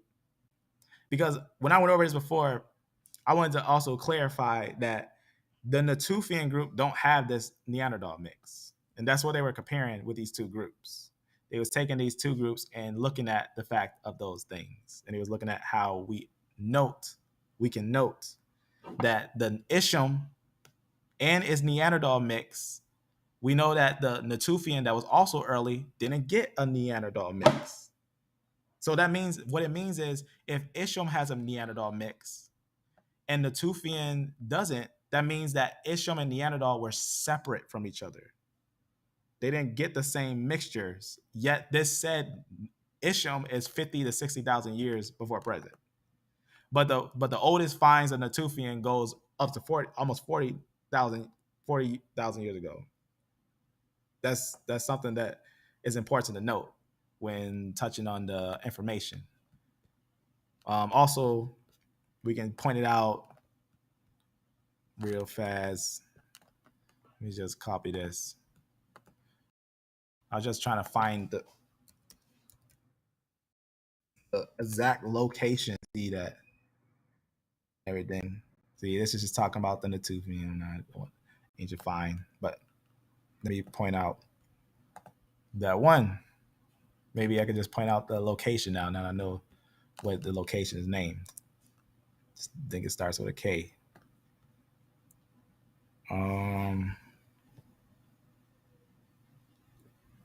Maybe I don't remember the name of the place. It doesn't even say just Mount Carmel, but it has a different name. The place has a different name. I don't know what they call it. From this cave, basically. And in this cave is basically the said Natufian 40,000 years ago. So that's what is important about the fossils and the information that it's showing when it's talking about what's going on and everything, that are taking the finds and they're looking at what they're looking at, and they know what they're looking at, that they're looking ancient finds, really ancient finds. But let me see if I can find this another one just to show you something. Here it is. Here's the cave. Let's touch a little bit about the history of this cave. Look what this cave. Watch what it says here. Right. Here we go. Let's just talk. Let's have a conversation on it. So it says 60,000 BP. So it's saying that says 60,000 to 40,000 BP. Right. So that's important because that's what we were just seeing, that it was comparison. It was comparing a Natufian to those groups. If you want to see that the video where I go over this in sequence, you should see where we talk about T. I just want to show you that real quick, that's where it's found in Mount Carmel. And there's more to it than just that. They call it, that's what they call it, Shakaba Cave. Here, I'll go to it. I'll go to show you on here because here it should talk about it. Let me see if they point it out, because you gotta remember they got some groups, but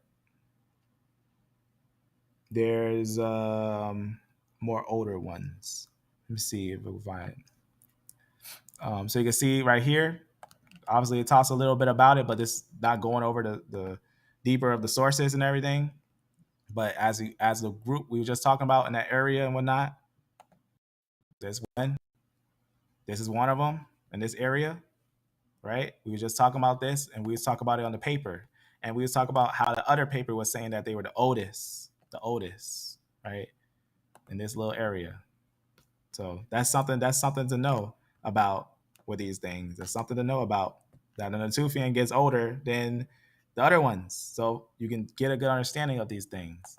So they'll talk about Natufian coming earlier, but you look at some of the finds of the Natufian just to get a quick understanding of it. That 9,000 years ago, they go up that high. So just to get a little understanding of that, we brought that out and talked about that was a thing that was true.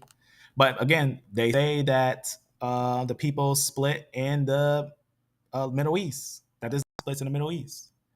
But just to get a little more into that information, here's one from JPass that's going of Mount Carmel, talking about the new human remains that was found.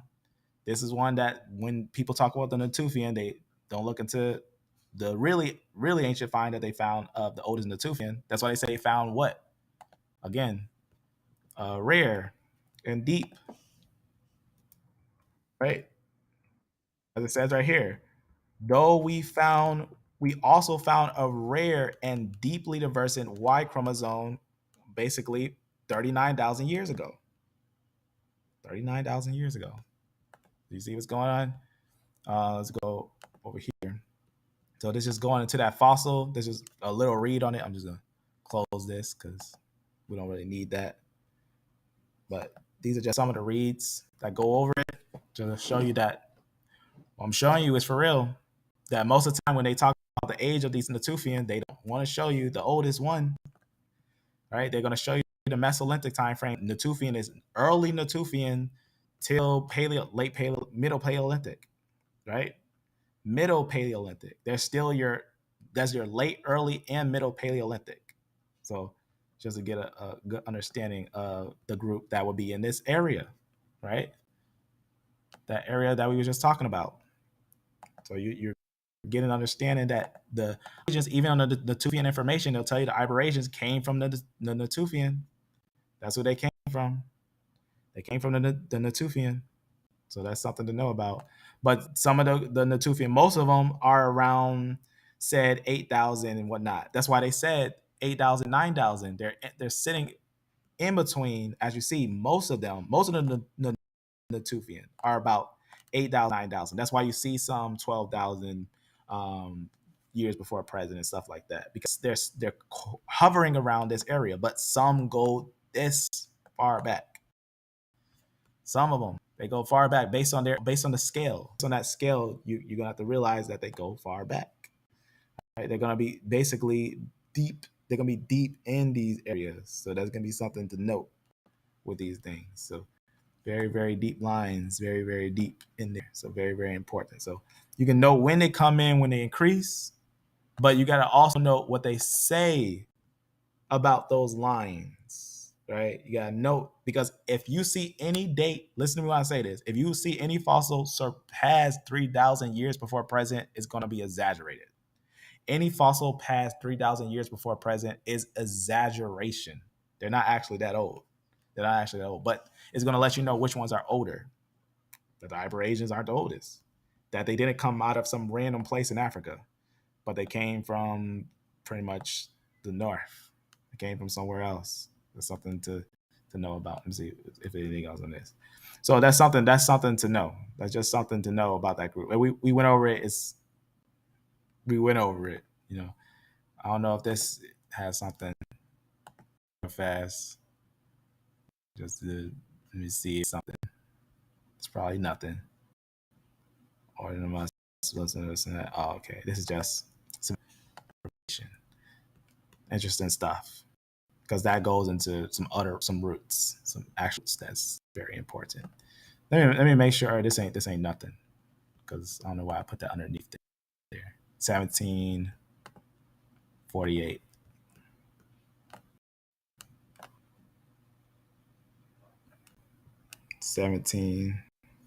This is probably nothing. Let me see. It should be 50-50, sometimes matching the West African and sometimes matching the French guy. The observation was that when one compares two Africans, the result is statistically indistinguishable from 50-50. Furthermore, if you compare two of the non-Africans, the result is also statistically indistinguishable from 50-50. But any comparison between an African and a non-African showed excess allele matching of the non-African to the Neanderthal. And this then is a summary of this. All of these guys are basically the same in increased Neanderthal allele matching, and these guys are the same, but any comparison across them shows excess here. So from this, we devised the parsimonious model that when humans migrated out of Africa maybe 70 or 80,000 years ago and first came into the Neanderthal territory, there was an episode of admixture, and this group of individuals would then colonize the rest of Eurasia and bring 1 to 4% of this Neanderthal ancestry with them. So, okay, I see. I remember what this is. This was just for basically point out that that's where that mixture, where they're talking about some of the Natufians didn't get that mixture. That's what they were talking about in that one paper that we was talking about. We talk about how we know that some of the Natufians didn't get that mixture. Some did, some did not. And that's what's interesting about that split, that split had to be an ancient split for some not to get that mixture and some to have that mixture. That's what we was talking about. But that's something that is important to go into deeper. That's something to go into deeper. But those are going to be ancient finds. So again, you gotta maybe see some of the writings. This is our writing that E1B1B shows itself obviously with evidence being older than Isham. I mean, then not Isham, but how you say the Iberasians, and also the note the MTDNA. You can't ignore the MT. Just keep saying that because we found the E, you gotta look at the MTDNA. Does the Iberasians have a DNA of said African lineages? No. So if the Iberasians don't have said African lineage of MTDNA, how are they born from them? How are the Iberasians born from a lineage of another group? Are those groups coming down and meeting them? If that's so, then we have evidence of a female migration into the areas of Africa, and you gotta tell yourself why. Is that something that ancient females did? That a mass group of females moved by themselves? No. Rather, we gotta note what we're seeing here. We're seeing a group that mixed with European females and settled in areas of Africa. That's a fact. Those Iberasians don't have L lineages. So that's not understanding roots if you're going to say that they are only African because they're said that old, but not understand the PCA. You got to look at the PCA study, almost studies, and the studies of the females, and you'll understand the way that those Iberasians are only Africans. There's no way by the MTDNA. So you gotta be careful how you go about those things. That's right. The Natufians, but today modern. Yeah, modern people. The key word there. The key word is modern. The key word, as you say, but today in modern populations, North Africans have the most EM91, 81. Yeah. But let's look at another example of what we get from other sources that talk about today, and its modern populations, right? Let's take a look at when we was talking about him. What did it say about the ancient lands of Africa and the whole continent of Africa? And what did it say about those groups that are part of the Bantu groups? And we're going to look at what genetics is the Bantu groups. But let's look at what is said about of ancient Africa concerning ancient lineages. Watch what it says here in the study here that it says here. Multiple studies that say this, but watch what it says here in this study that just came out. So it's going to be ancient West African foragers in context of African population history. So it's going to give us a good history of, said, 3,000 years ago and further, 8,000 years ago in Africa. Who were the oldest one in Africa? All right, the whole continent. This is what it says. One individual carried a deep, obviously they had A00, which they found obviously in the same region. But this is what it says. However, all 4 individuals, which have A and B groups with L lineages, some L0s and things like that. But those L0s move upwards, but they do move inwards and outwards. So that's something to note, that no one starts off in Africa, but they do have lineages that are dominant in Africa, ancient times.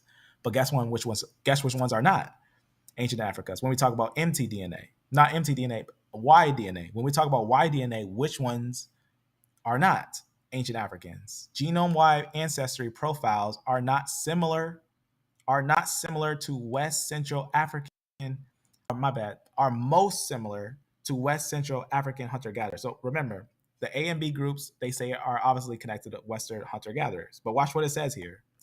Implying, so remember, we're looking at a time between, said, 8,000 to 3,000 BP, right? So who would be in these areas of deep Africa? Implying that the present-day populations in Western Cameroon, the present day. So again, just like you said,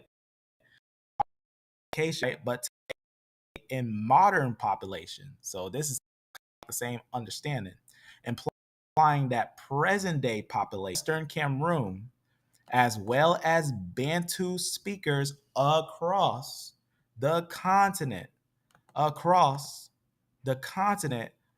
are not. So across the continent are not descended substantially from the population represented by these 4 people. So it's saying they're not descended substantially by these 4 individuals. That would be the deep African lineages. So you gotta be careful which ones are the lineages that would be more into areas of Africa, will be the oldest ones in areas of Africa, because the ones in Africa get deeper. They get more deeper than that. Because we're looking at information that goes from 30,000 years ago to, said, 3,000 BP. But it's saying that the lineages of the E groups come in sooner, because E1B1B and E1B1A are found in the Bantu group.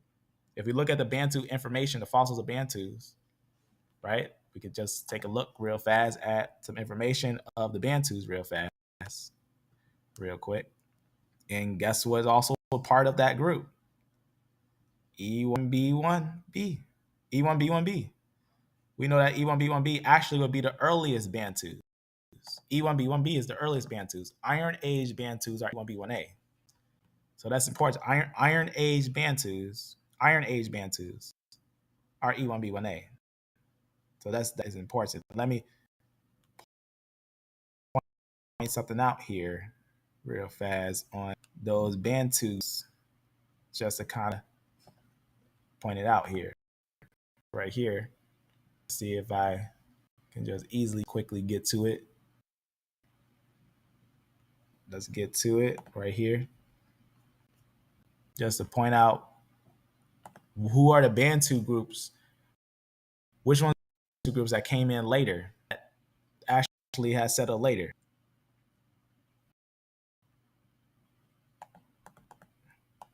this. All right, so here's this is fine, but I'll go to where we get the exact mutations. All right, right here.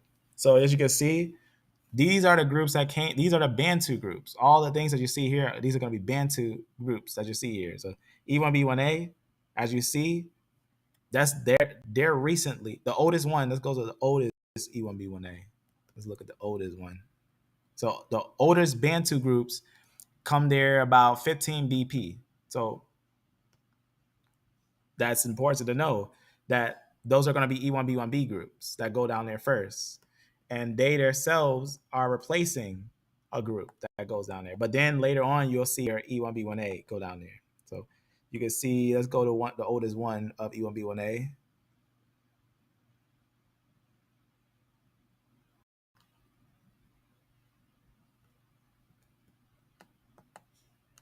Just to make sure.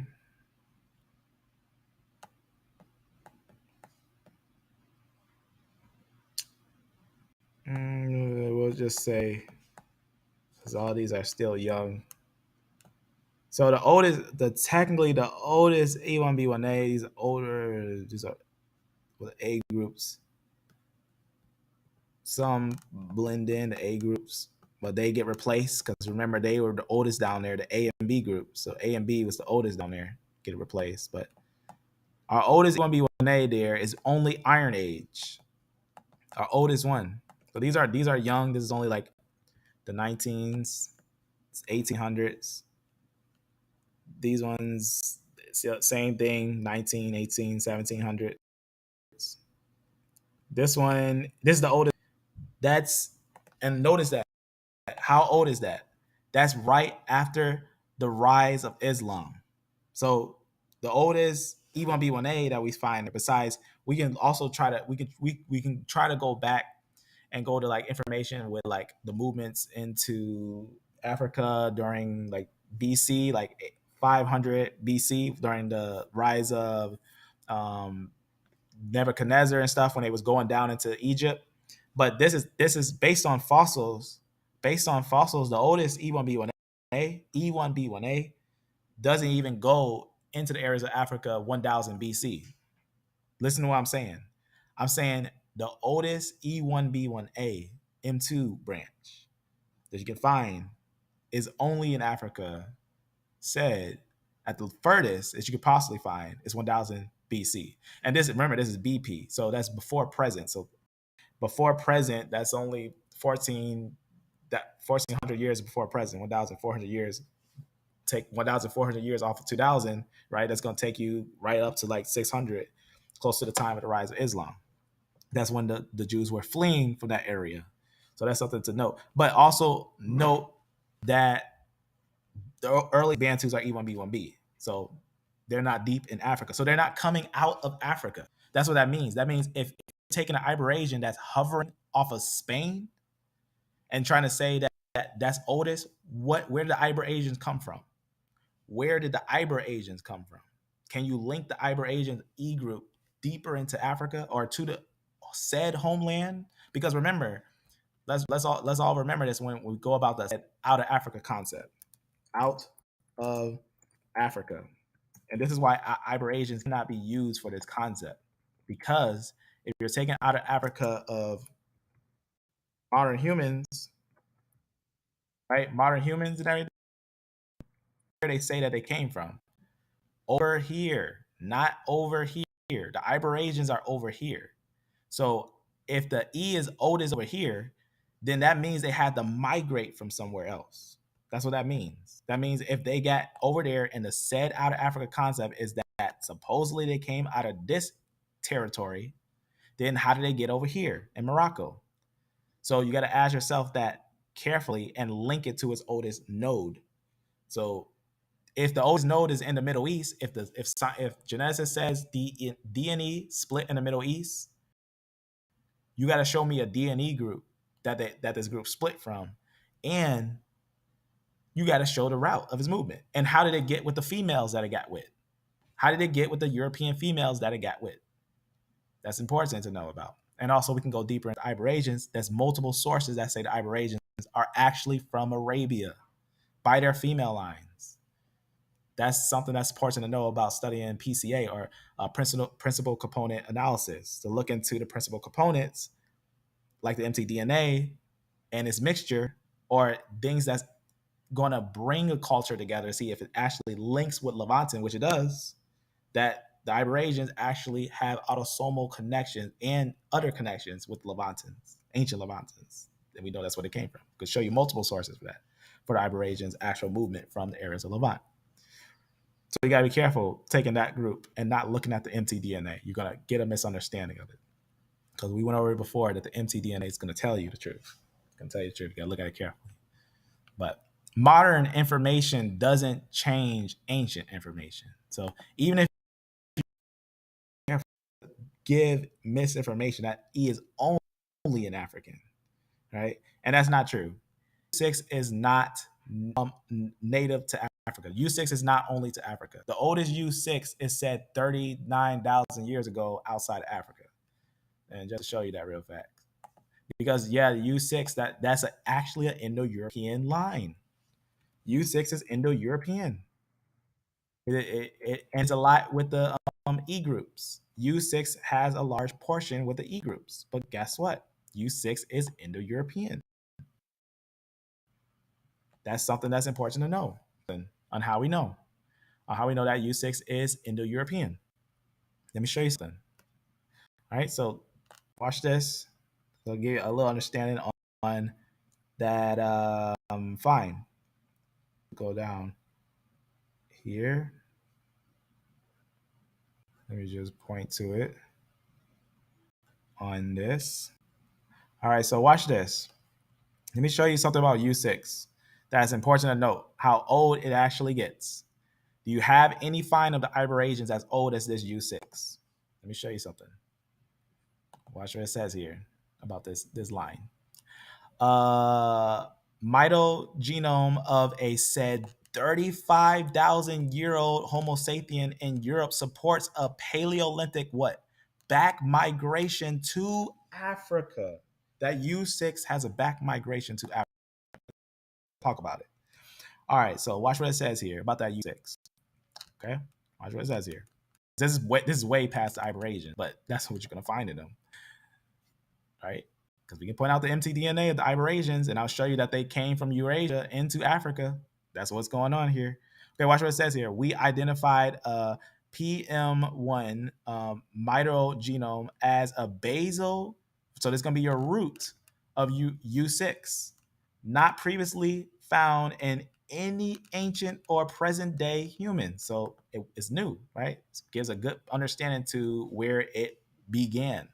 So the derived U6 haplotypes are predominantly found in present day, now it's found present day, northwestern African populations. So yes, it's in Western African populations today, but a little understanding what is found, because they know that this is actually a gene flow and everything. Watch what it says. The presence of the basal haplogroup U6 in Southeast Europe, Romania at 35 KYA or BP confirms, watch what it confirms. Confirms a Eurasian origin of the U6 mitochondrial lineage. And U6 is the North, but when tracing back to U6 is actually Eurasian. That's found in those Iberasians that move into Africa, as it says. Mitogenome of a 35,000-year-old Homo sapien from Europe supports a Paleolithic back migration to Africa. So migrating into Africa. Consistently, we propose that the PM1 lineage is an offshoot to the Southeast Europe that can be traced to the early Upper Paleolithic back migration from Western Asia to Africa, during which the U diversified until the emergence of the U6 Africa. Your origin. Now you see that you gotta look deeper into these things to find the actual origin of these things. We can go a little more deeper into it because we actually look into some of the information into what we're seeing with that lineage and everything. We actually go over these things and talk about what we actually find when looking at some of these lineages and everything and find out what's going on. So this is what they found in that genome of that said 35,000-year-old Homo sapien with it said back migration to Africa. Just to point it out on here, what we're seeing. This is where it's found. So we can see that it obviously going to have some connections to other lines around. So U6 is a Eurasian lineage. It's found with other U lineages. It's found with other U lineages. So U6 is actually Eurasian, though it's only found, it said, the African lineage today, but it came from Eurasia. So that's important to know about that U6. So just to get a little understanding of those things, that it goes a little deeper than it looks. It actually goes a little deeper than it looks. So that's what we do see in the Iberasians, that the Iberasians have a back migration based on MTDNA. And that's no way that they would just be born of women that their selves didn't have some type of initial connection with outside the continent, because we find this lineage outside the continent in earlier times than Iberasians.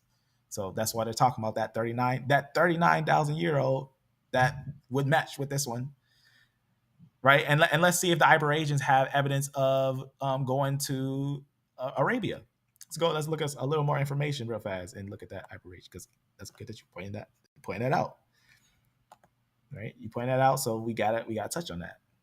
It's good, just a holy conversation on a subject that is deep, very deep. You're touching on very deep things, and roots is what we're touching on. But let's see what it says about the Iberasians. Let's see some information about the Iberasians, some things. Let me show you some things that's said about the Iberasians, and talk about what's their real origin. What we see today, because modern information say one thing, but deep information say another. So here's information from, and I'm gonna read another one that's right off of pretty much. It's gonna talk about a summary. So be some information that's gonna be looking at some ancient lineages and everything. It's gonna be looking at some different ancient lineages, and this one right here, I'm just gonna read both of them just to shotgun it real fast. DNA reveals Stone Age North Africans had Near Eastern and African Sub-Saharan ancestry.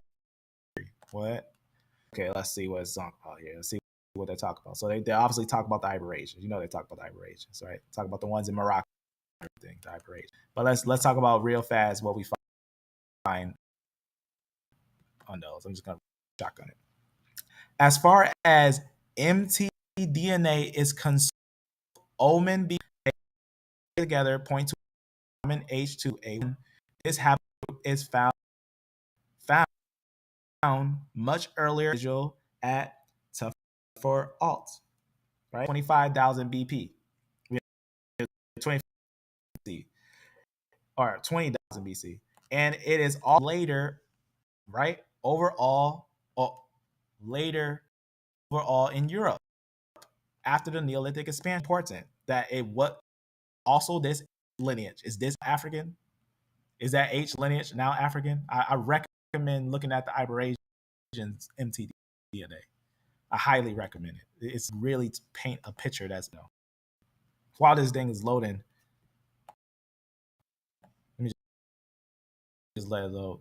And again, information a little deeper, because you can be a harm to truth. You can be a harm to truth, even though it's for you, right? But you can harm the truth by saying that if you're E or someone's E, they only was confined to Africa and they had no confines to history. But then you look at their mtDNA in ancient time, and you got to consider that, are you saying that the E group always had the same mtDNA that it has today? Or when did it pick up that mtDNA, right?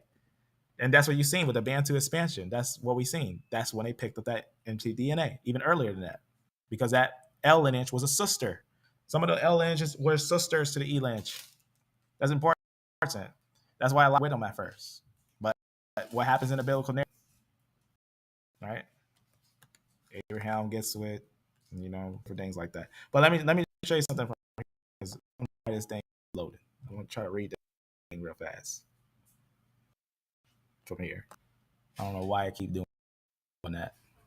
But there's another piece of that tells you where it came from word for word, and that's from that seeker and other places that will tell you directly where the Iberasians come from. I'll try to go to it real fast one more time just to quickly answer this because that's important. You gotta look at the mtDNA.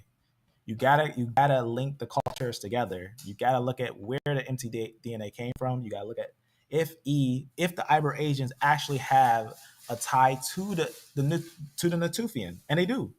In fact, on information on the Iberasians, it will tell you themselves that their culture shows that they weren't separate. They came from the Natufian. They originated with the Natufian. The ages that you see there are exaggeration. Anything over 3,000 years old, Paleolithic time frames, you don't even need to count a year. Saying that it's Paleolithic is Paleolithic. That means that these are all happening about different lineages are settled in the same area. There's multiple sons of Ham, Shem, and Japheth. Right? Not Ham, Shem, and Japheth go and settle in those areas, and you found Ham, Shem, and Japheth, but you found one of their sons that went into different areas. Some facts about the Iberasians.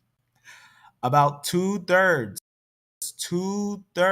of the Iberasian DNA was related to contemporaneous from the Levant, the region on the eastern coast of the Mediterranean Sea, north of Arabian Peninsula in South Turkey.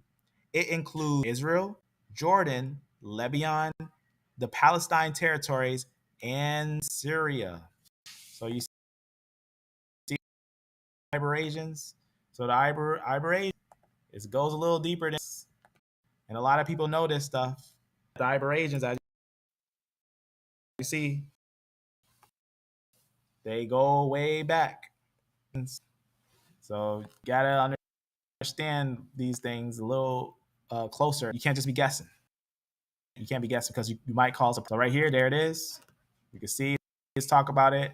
There's no doubt that Iberasians, you got to DNA a little careful, more careful than that. So as they even talk about right here, in addition to microlithic backed bladed technologies, because you got to look a little deeper how they're connected, the Natufian extensively used plants for food, right? And they just talk about all these different things, within the Natufian. But what they're talking about is this: the Levantan people who interacted with those from what is now Morocco could have been a highly successful culture of early. Okay, very important. Regions might have been actually Natufian. Those years is actually exaggerated. But hey man, how you doing today? Flags still look exactly the same. Carry us up. If everyone looks the same, the Moors after Islam, the Christians. Yeah, it depends. Some Moors. Remember, we went into the definition. If you're talking about Afghans, that word is subjective. But before the Renaissance, it talked about everyone who was like Berber or Muslim or one group. Because remember, the Berbers and the Muslims that went into Spain was one group. It was one group, right? Connection with the Vandals. The Vandals, all these groups were working together, right? And just let me. I just want to show you something that the group that you're talking about is a mixed company. That's the majority of them had the E group, but some of the Berbers were the word Berber comes from the word barbarian. That's important to understand. There is an understanding that Berber also comes from another word, but in the sense of when as Europeans they use that word Berbers short for barbarian. Talk about that because that is also part of linguistics. But let me point out something real fast on here. Let me see if I can find it. real fast. Berber means, so obviously Berber is going to be a mix of groups, right? From a location, right? They're all coming together. They're blending together and stuff. But you know what happens if they blend together? Little group at that time. And you see later groups that split and go into different areas and everything. But let me show you a group on how they look in the areas of Africa to consider something when thinking about these different groups. Where they might have a different backstory. People might have backstory. They might think that they always been there, but they might not have always been there. They're real fast on here, real quick. It goes for me. I'll just scroll to it and see if I can find it. Something real fast I thought was kind of interesting. Certain, interesting cultures and stuff. Right? Let me see. And that real fast. I want to point this one out. But, here I just also quickly, let's see, this might be it. Okay. Right here. Look at this group. This is a group that has a major J group. But look at how they wait till it gets apart here. I'll just out on here. At least this is let me see if it's this. I think it's this. Let me see. This one, and this is in the area, but let me point on here because I think I have a better illustration. Here it is. So, okay, so look at what it says about Berber. So Berber, we're gonna get a little understanding about a group that are Berbers, that are J groups, that are Berbers. Let me show you something with Berbers. Called interesting group that are Berbers. So, Well, this is just an interesting summary and stuff about some different things about whatnot, some groups and whatnot. But I don't even need this one right now. I need something else right here. Okay, this is what I want to show you. That's some information when I went over T and some things. This is something I June of banned protest. So like it's going over who are the Berbers and a couple of things and these groups that I was just kind of showing. But these groups and whatnot, it talks about that they're pretty much a combination. I'm not going to play the little sound because it just goes a little bit into it and whatnot. But I'll just give a little summary of it. Let me just give a little summary somewhere. Let's see. So this is what they had. This is something that I didn't really get into, but is important in a way. They just talk about these pretty much these groups that are basically all connected. They're going to have a J group and everything and whatnot. Let me see. I want to go to just the meat of it, right here. So here, just talk about this group in this area, right? In this little area here, when it's talk about these Berbers and everything. So it says in relations, they obviously saying being part of the Arab League, right? Boycott Israel and whatnot, all that. Obviously, they have nothing to do with Israel, they say and whatnot. But this is going to be a group that does have a lot of those J groups that settle in these areas that will be considered as like Berbers and are Berbers in the sense of the word that they are called Berbers. So remember, Berber is going to cause, you got to go about it carefully because this group, long story short, is going to be a said Berber group that would be important to note what Berber means real fast. Let me see if I can point it out real fast on here because this I'm not gonna get into. This is some information about what is a Berber and stuff. I'm not gonna get to it right now. But it just talks about it's a mixed company. It's a mix of Vandals, barbarians, even the Vandals, the Berbers. they're a mix of those different groups. So sure. And this is just a little summary of pretty much a combination of what they are. Is that if you want to get into like what they actually are, they're not one people. That's something to understand. But also, Berber means barbarian. So you got to be careful also with how when you're going with that word. Just to kind of point it out. Watch what it says here. All right. So the term Berber is a variation of the Greek word barbaros, barbarian, which had earlier in history been applied by Romans, especially to their northern hostile neighbors from Germania and the Celts, Iberia, Gauls, Goths, and all these things. So careful when you think about Berber. What is a Berber, right? What is a Berber and everything like that. So it can be subjective, right? It can be subjective. You don't know exactly which ones are Berbers. It might be T groups, J groups. It might be a mixed group. So just kind of get a little understanding on that. But there are those J groups with some darker skin. Those groups in that little area. And T groups, other groups that's down there. So I just want to give a quick little thing on that, a little summary, little something. And close that. So just that subjective. It's subjective. When we think about Berber combination, it's subjective. When the Natufian cells went to the Levant through Sinai, listen to what you're saying. Can you prove to me that they went through Sinai?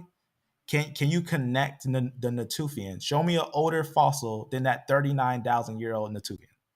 That's your goal. That's your task. Because you're being sold by a lie.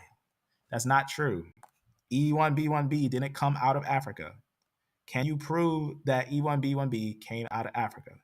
Because that Natufian is said 39,000 years ago, and that's the information that we were just going over with those things. That Mount Carmel shows the oldest place for Natufian. They didn't come out of Africa. But yes, they are in Sinai, but they didn't come out of Africa. That's actually the limit. In fact, what they say is that the Natufian limits at Sinai, that they don't go below Sinai. And that's why ancient geneticists actually didn't connect the Natufian with the Iberasians. They thought they were two different cultures. Did you know that they thought the Natufian were not related to the Iberasians? But now they know they are related. And actually, the Iberasians show genetic flow from the Natufians. And we talked about that the Iberasians actually flow from the Natufians, from Arabia. But there's no evidence. There's no older fossil than those two than what we're talking about. There's no evidence that they came through Africa. There's no older one than that 39,000 Natufian. Again, they split in the Middle East, right? DNA, right? As it says, a geneticist told us DNA split in the Middle East, and the Natufians age up to 39,000 years ago. So that's just a small portion. That's just a drop of water for more of the information that's out there. There's more than that. But that's just a good summary for talking real. You're a Natufian, and Natufians are Levantan. And that's important to know that they didn't come from Africa, that they actually came from Levant after leaving the Ark. That's very important. As it says, the Shemites settled in Damascus in areas of Syria and Levant. Yes, my haplogroup is R1b, but I have an autosomal mix of E1B1A. If you want to know what that means, then I got a video you can check out, which I'll show you the video if you want to check out my genetics, my DNA a couple different times. But if you want to look at where I go over my genetics, point to a video here.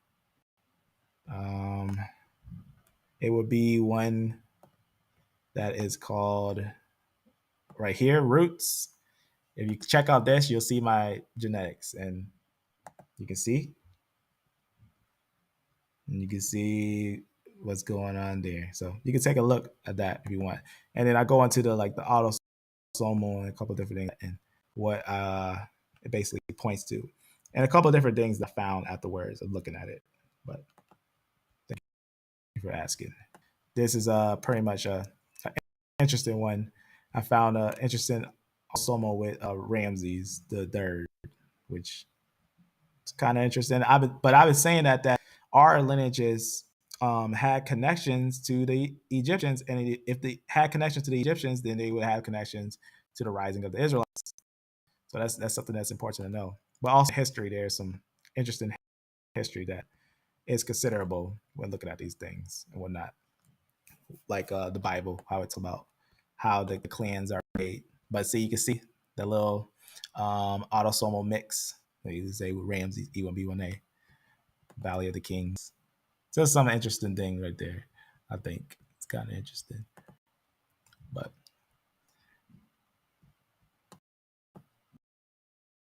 let's see fast if I missed something.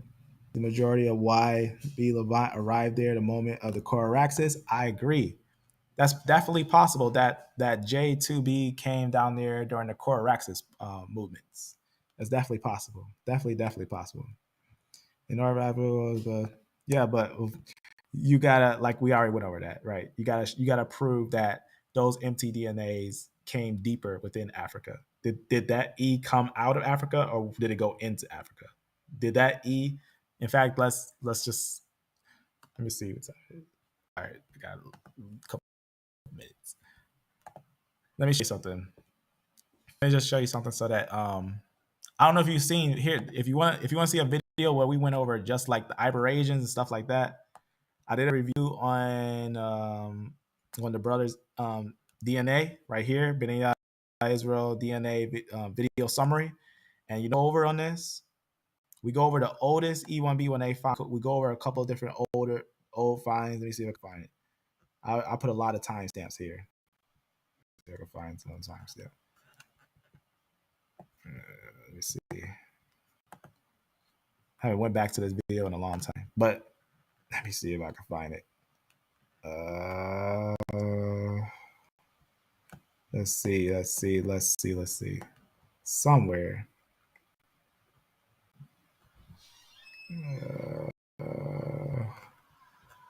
I don't know why I didn't timestamp this one. I thought I did. I don't know why I didn't timestamp it. But we had talked about the earliest E, some of the earliest lineages on this one and on T. So like it would be where we talked about that oldest E group was on this one, and this conversation we had on T from here to here to here. That we talk about that old E group, that old E, pretty much. It was from here to this T group. Talk about this one right here, this one and this one, this one and this one. So this one, and this one, where we talk about those ancient roots of E and stuff. So I guess just to point that out, if you want to get into that, that's a conversation to have. But there's no evidence of E coming from Africa to make Iberasians. So that's your job to find out where did that E come from before they became Iberasian with those mtDNAs. European mtDNAs and Iberasians. Let me also show it real fast in the Iberasians. Look right here, the Iberasians. Right, we can see. Notice that the E group that's found in Iberasians is not this old. They're not in the 20,000 years old. They're like this old. The Iberasians are not 20,000 years old. The E groups of Iberasians are not that old. Let me show you something. We know because we got evidence of the E groups in the Iberasians that they're not that old. Not that old. Not 20,000. They're not the 20,000 ones. That's the female lineages. The females are 20,000 and up, not the men, because we can actually look through that. Let me right here. All right. So just to show you with the Iberasians, let's go to Morocco. And let's look at the oldest E.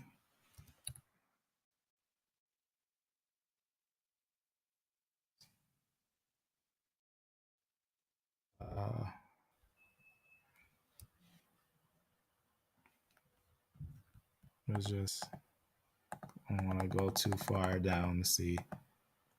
All right, so look at this. What's the oldest E in Morocco? This age. So you can see, what's the oldest one? What's the oldest one in Morocco though? What's the oldest? MTDNA groups. Look, there's no E at the oldest. Are these African? Are any of these African? Is any of these going to be African? These are in Morocco. Let's look at where is that in Morocco. You didn't notice, did you? That the oldest ones in Morocco God's not playing around when he's putting these things down in evidence of genetics. He's the one that's writing the code. Look, this is not E1B1A or E1B1B. This is not E1B1A or E1B1B. This is a female. That's important. Did you know that? That the Iberasians are females before they're men? The 20,000 ones are not E groups. Those are not E. Those are going to be later on. And remember that U6 came from the areas of outside of Africa. But notice are these African? Are any of these African? Does this make the Iberasians African? Does this mtDNA make the Iberasians African? What about this one in Morocco? That's older than all the E1B1A groups. What about this one? Look how old this one is. Look how old this one is. That's older than Mota. That's older than Mota. Is this one now African? Is T groups now only African? That's older than Mota. That's older than any E1B1A in Africa. You hear what I'm saying? That T group is older than any E1B1A in Africa. That T group. That means that T group will be more African than any E1B1A. And someone could prove me wrong. Show me an older E1B1A in Africa older than that one. There's none. But notice, are these African? Are these African? That's 20,000 years old in Morocco. Are these African? No, not African. So the Iberasians. You gotta look at it more careful. The Berber call so Berber is a Greek word. That's right. Was what we just touched on. That's what we just touched on. Berber is a word for barbarian.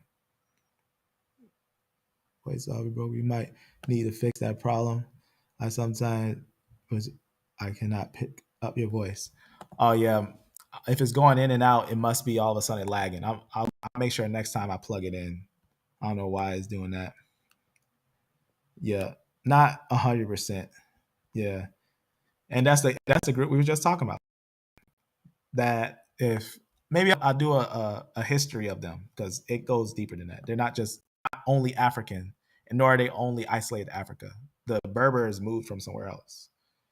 I have high Aboriginal component and close age of bells by so yeah. And if you're M35, you're Natufian. So that's gonna be older than the Iberasian. And Iberasians don't go as old as you think it does. Weird. Vanos have T. Vanos have T haplogroup. Vanos have T haplogroup. That's important to know. We went over that. There's a paper by Family Tree DNA that actually points at ancient Vanos were T. That's also what we was just pointing out with some of the things. You can see if you search up haplogroup T, studies on haplogroup T, you probably in there. So you probably find some information.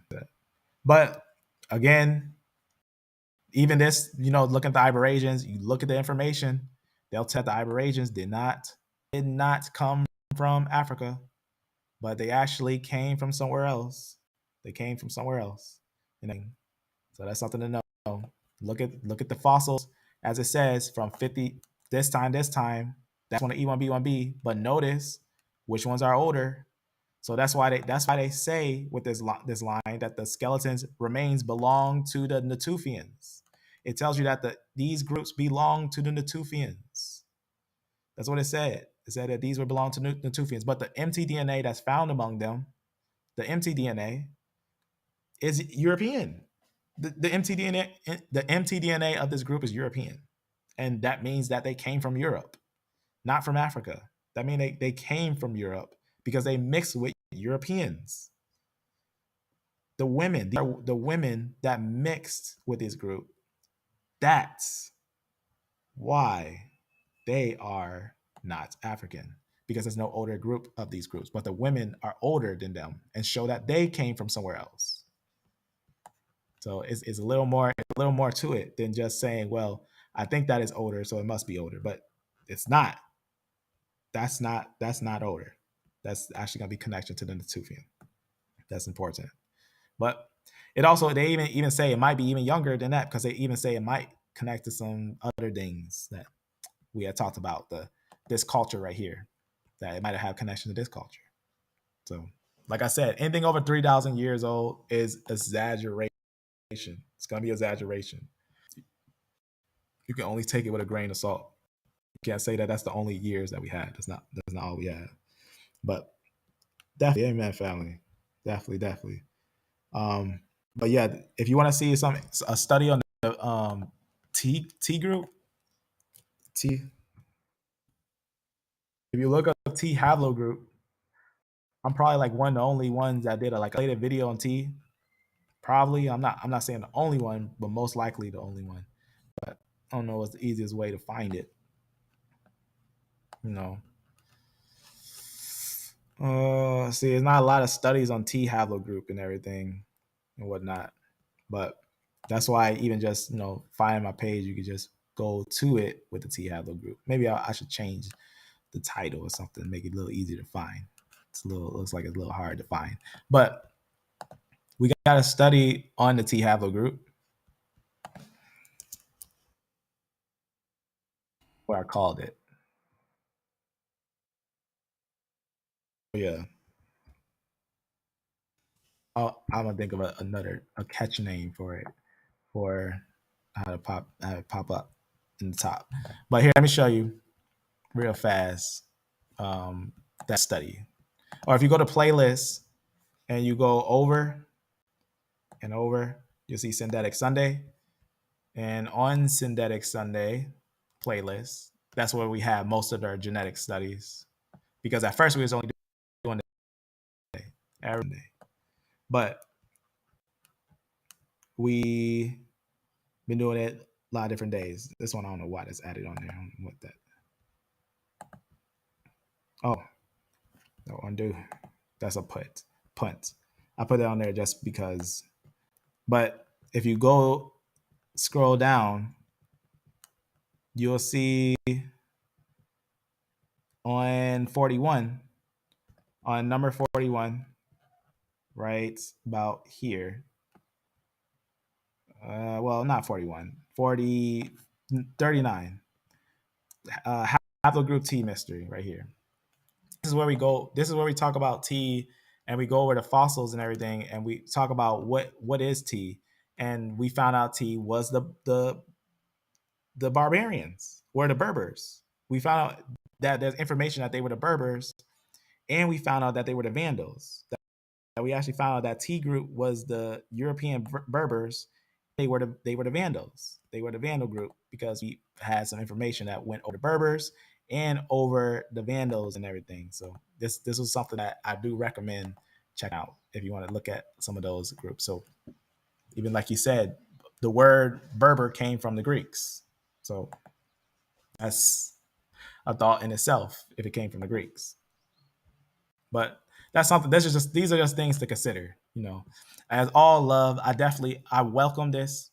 I want brothers to come and ask questions and present their case and things like that, because I want to show you that you can defend this thing to the core. Because that's the thing, we don't do endless genealogies. We end it. We put an end to the genealogy, right? We're putting the wall to the understanding. We're going all the way to the depth of the root of the source of modern information of genetics based on what we have today. And that's what we find is that really, when you look at the whole picture has to be considered for understanding foundations. So mtDNA and yDNA count together. They count together because a man can't just make himself and a woman can't make herself. It takes a team, right? It takes a team. And that team requires an explanation. How did they meet? When did they meet? Where did they meet? How long did they meet? Things like that. And since the females, these are older there, and all of a sudden, boom, out of nowhere, not at this time, there are no E's at this time. All of a sudden, an E pops up in that culture, taking those females and mixing with them and everything. And we know that U6 came from Europe, That means that this lineage, as they said before, and other places that we looked at, they actually came from the Natufian, from the Middle East. So they're going to be a group that actually came from the Natufian, from the Middle East, and became one with the other cultures and everything. Close up with that.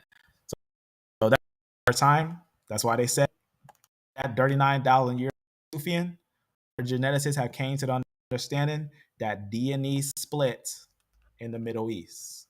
So DNA split in the Middle East. But you can't find modern people in it today. Modern, right? Be careful basing that off of modern people and modern SNPs. So modern SNPs are not the same as fossils. So fossils are going to paint a very important picture. So that's something that's important when noting with these things. So very, very important to note.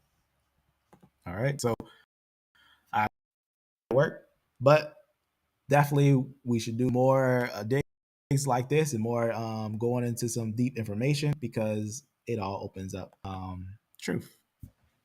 Regarding the modern population issue, do you think we should claim direct descent only from the Iron Age and not before? Can you please elaborate on this matter? If you're a Israelite, there will pop up about Bronze Age. So like E1B1, especially like some groups of E1B1A, they pop up at that time. But if you're an ancient line, like some of the, like you said with your group, it's everything say trace back to obviously the Natufian, that would probably be before the Israelites, most likely. That would be important to know, that if you're searching your roots, just consider that they might have roots obviously breaking off, just like the biblical narrative says, that they came off of the ark around Mount Judy, and they dwelled around the areas, the mountains of Ararat, until they diversed after Nimrod called them to come to Sinai and have them build that tower, which was when the whole world was one language and they all was in agreement in Sinai around areas of obviously Eurasia. They end up getting diversified by language. That's why today we have evidence of linguistic families. So the best separations of families, I think, and when trying to find out who is looking at the Afro-Asiatic family and the Indo-European family to give a good understanding on who is who. And we know that, yes, a lot of Afro-Asiatic did go into Africa, but remember, when looking at these things carefully, these you see here is fossils before Abraham, or said 1000 BC. And if we notice right here, the blue is all the E groups. So even the Iberasians, right? If we draw this out, we take this and draw this out. The Iberasians, right, and the Natufian, those E groups, we know that they stay within this perimeter, right? So those E groups stay about in this perimeter, right? Besides the one that we found basically branching off, going all the way to basically Peru and whatnot. But within this perimeter, if you look at this perimeter, this is the Afro. If you look up Afro-Asiatic, this is the territory that we would expect to find the Asiatic groups. That's how Afro-Asiatic groups, right, on the map. So notice how they fill the map. So right here and here. So they fill up the areas of Arabia, as we see right here. And as we see with Berber and other things like that, as we see here, they fill up the area of Africa. And if we see right here, that's what we see. They fill up areas of Arabia, as we also know that some branch off into other different areas and everything. But they also fill up areas of Africa. But notice they don't go, they're not from deep Africa. They're not from here. That's what's important. That's what the genetic papers were saying. From the finds of 8,000 to 3,000 years before present, none of the E groups come down here. There's no E group that's found down there. So that's important. So before the Bronze Age, or before the Neolithic, there's no E1B1, there's no E groups that go deep into Africa down here. That means you will never find an E group, not one of the E1B1 groups, or most likely even of all the E groups. You'll never find them in Africa that deep down there, 2000 BC and further. You'll never find anything of an E group like let's say 2000 BC, right? You'll never find something even in Africa 2000 BC or further, that deep. Unless you like talk about some of the E1B1B groups that obviously have earlier connection to the Natufian going to here. But like E1B1A and other things like that, and E1B1B to an extent, connecting it with its root up here. They're not found down here. They're not even found down there earlier than 2000, right? So things like 2000 BC, you'll never find a group of E groups down there at that time. Like 3000 BC, 100%, no doubt, 3000 BC, you're not going to find them down there like that, right? But again, careful with those E groups, E1B1B, because E1B1B, oldest group is over here and over here. So that's still connecting areas of Afroasiatic here and here, definitely Afroasiatic territory, both of these areas. And remember that T group that we found here was older than this one, this Mota group in Africa. So you got to think about that. That means that this E group didn't come from Africa because we don't find them older than other groups. So that's kind of important. That's kind of important. All right, so with that, so you can see, obviously it matches Afroasiatic territory and it matches the Natufian covering area. It matches with the Natufian where they came from here, but it matches with the Natufian cover, which is also Afroasiatic territory. So as you can see right here. So Natufian cover this area and this area, but not this area, not that area. So that's important. So you will find a lot of that group here, and you'll find a lot of that group here, and you'll find a lot of that group here, but you won't find them in these deeper areas, said 3000, 2000 BC. So that's important. Just to understand origins. Understand origins. Amen. Bless. May you all be blessed, family. May you all be blessed. Indeed, I don't think so. The origins of E is not found in the Horn of Africa because we don't have the oldest E in Africa. No. The origins of E is in the Natufian, in the Levant. So the origin of E is not in Africa. But if you got show me the oldest E you got. Show me the oldest E that you ever found. The oldest E group. It don't matter if it's E1A, E2, E1B1B, E1B1A. Show me your oldest E, and I guarantee you it's not going to be nowhere close to the Horn of Africa because your Iberasians are far from the Horn of Africa. So you have to show me that. You have to show me that. Is old Afro-Asian language than Arabic? If you haven't seen my video we did last time, I recommend it. That you look at what was actually the oldest Afro-Asiatic branch. That Arabic actually goes way back. Arabic goes way back. But that's that's pretty much all we got for now. In fact, Berber actually might be a newer branch of Afro-Asiatic because of some of its connections and its branches off from Arabic. But that's a different subject. That's talking more linguistics and everything. So we cannot focus on the Arctic sapiens since our ancestors of humanity, the older they are. Yeah, I agree. I think that we got to be careful with those older Arctic Homo sapiens. But still, based on modern genetics, I had a brother that was trying to rage and say we found a BT and CT in the areas of Europe older than any other BT and CT. And I was like, amen. Because that's what we know. BT and CT splits and make all lineages today. And if we found them in Europe, Asia, then that means all the lineages from BT and CT are Europe and Asia. But they move into Africa. They move into areas of Africa, just like we see. Judea and Mount Ararat means that all the way up to Canaan, because remember, Noah cursed Canaan. That means that those would be not African, but Eurasians around Mount Judy. But listen, the first book of Arabic. Oh, my bad. Arabic is fairly new. It's Aramaean. Aramaean is older. Aramaean. Arabic is not the same as Aramaean. So just to kind of get that said, so that's true. Arabic is a later derived linguistic, but Aramaean is earlier. So Arabic, yeah, but Aramean sooner. So, but J1, amen. We're gonna touch on some of those things. Yeah, that's right. You're right. You're right. It was Aramean that's older. That's right. You're right.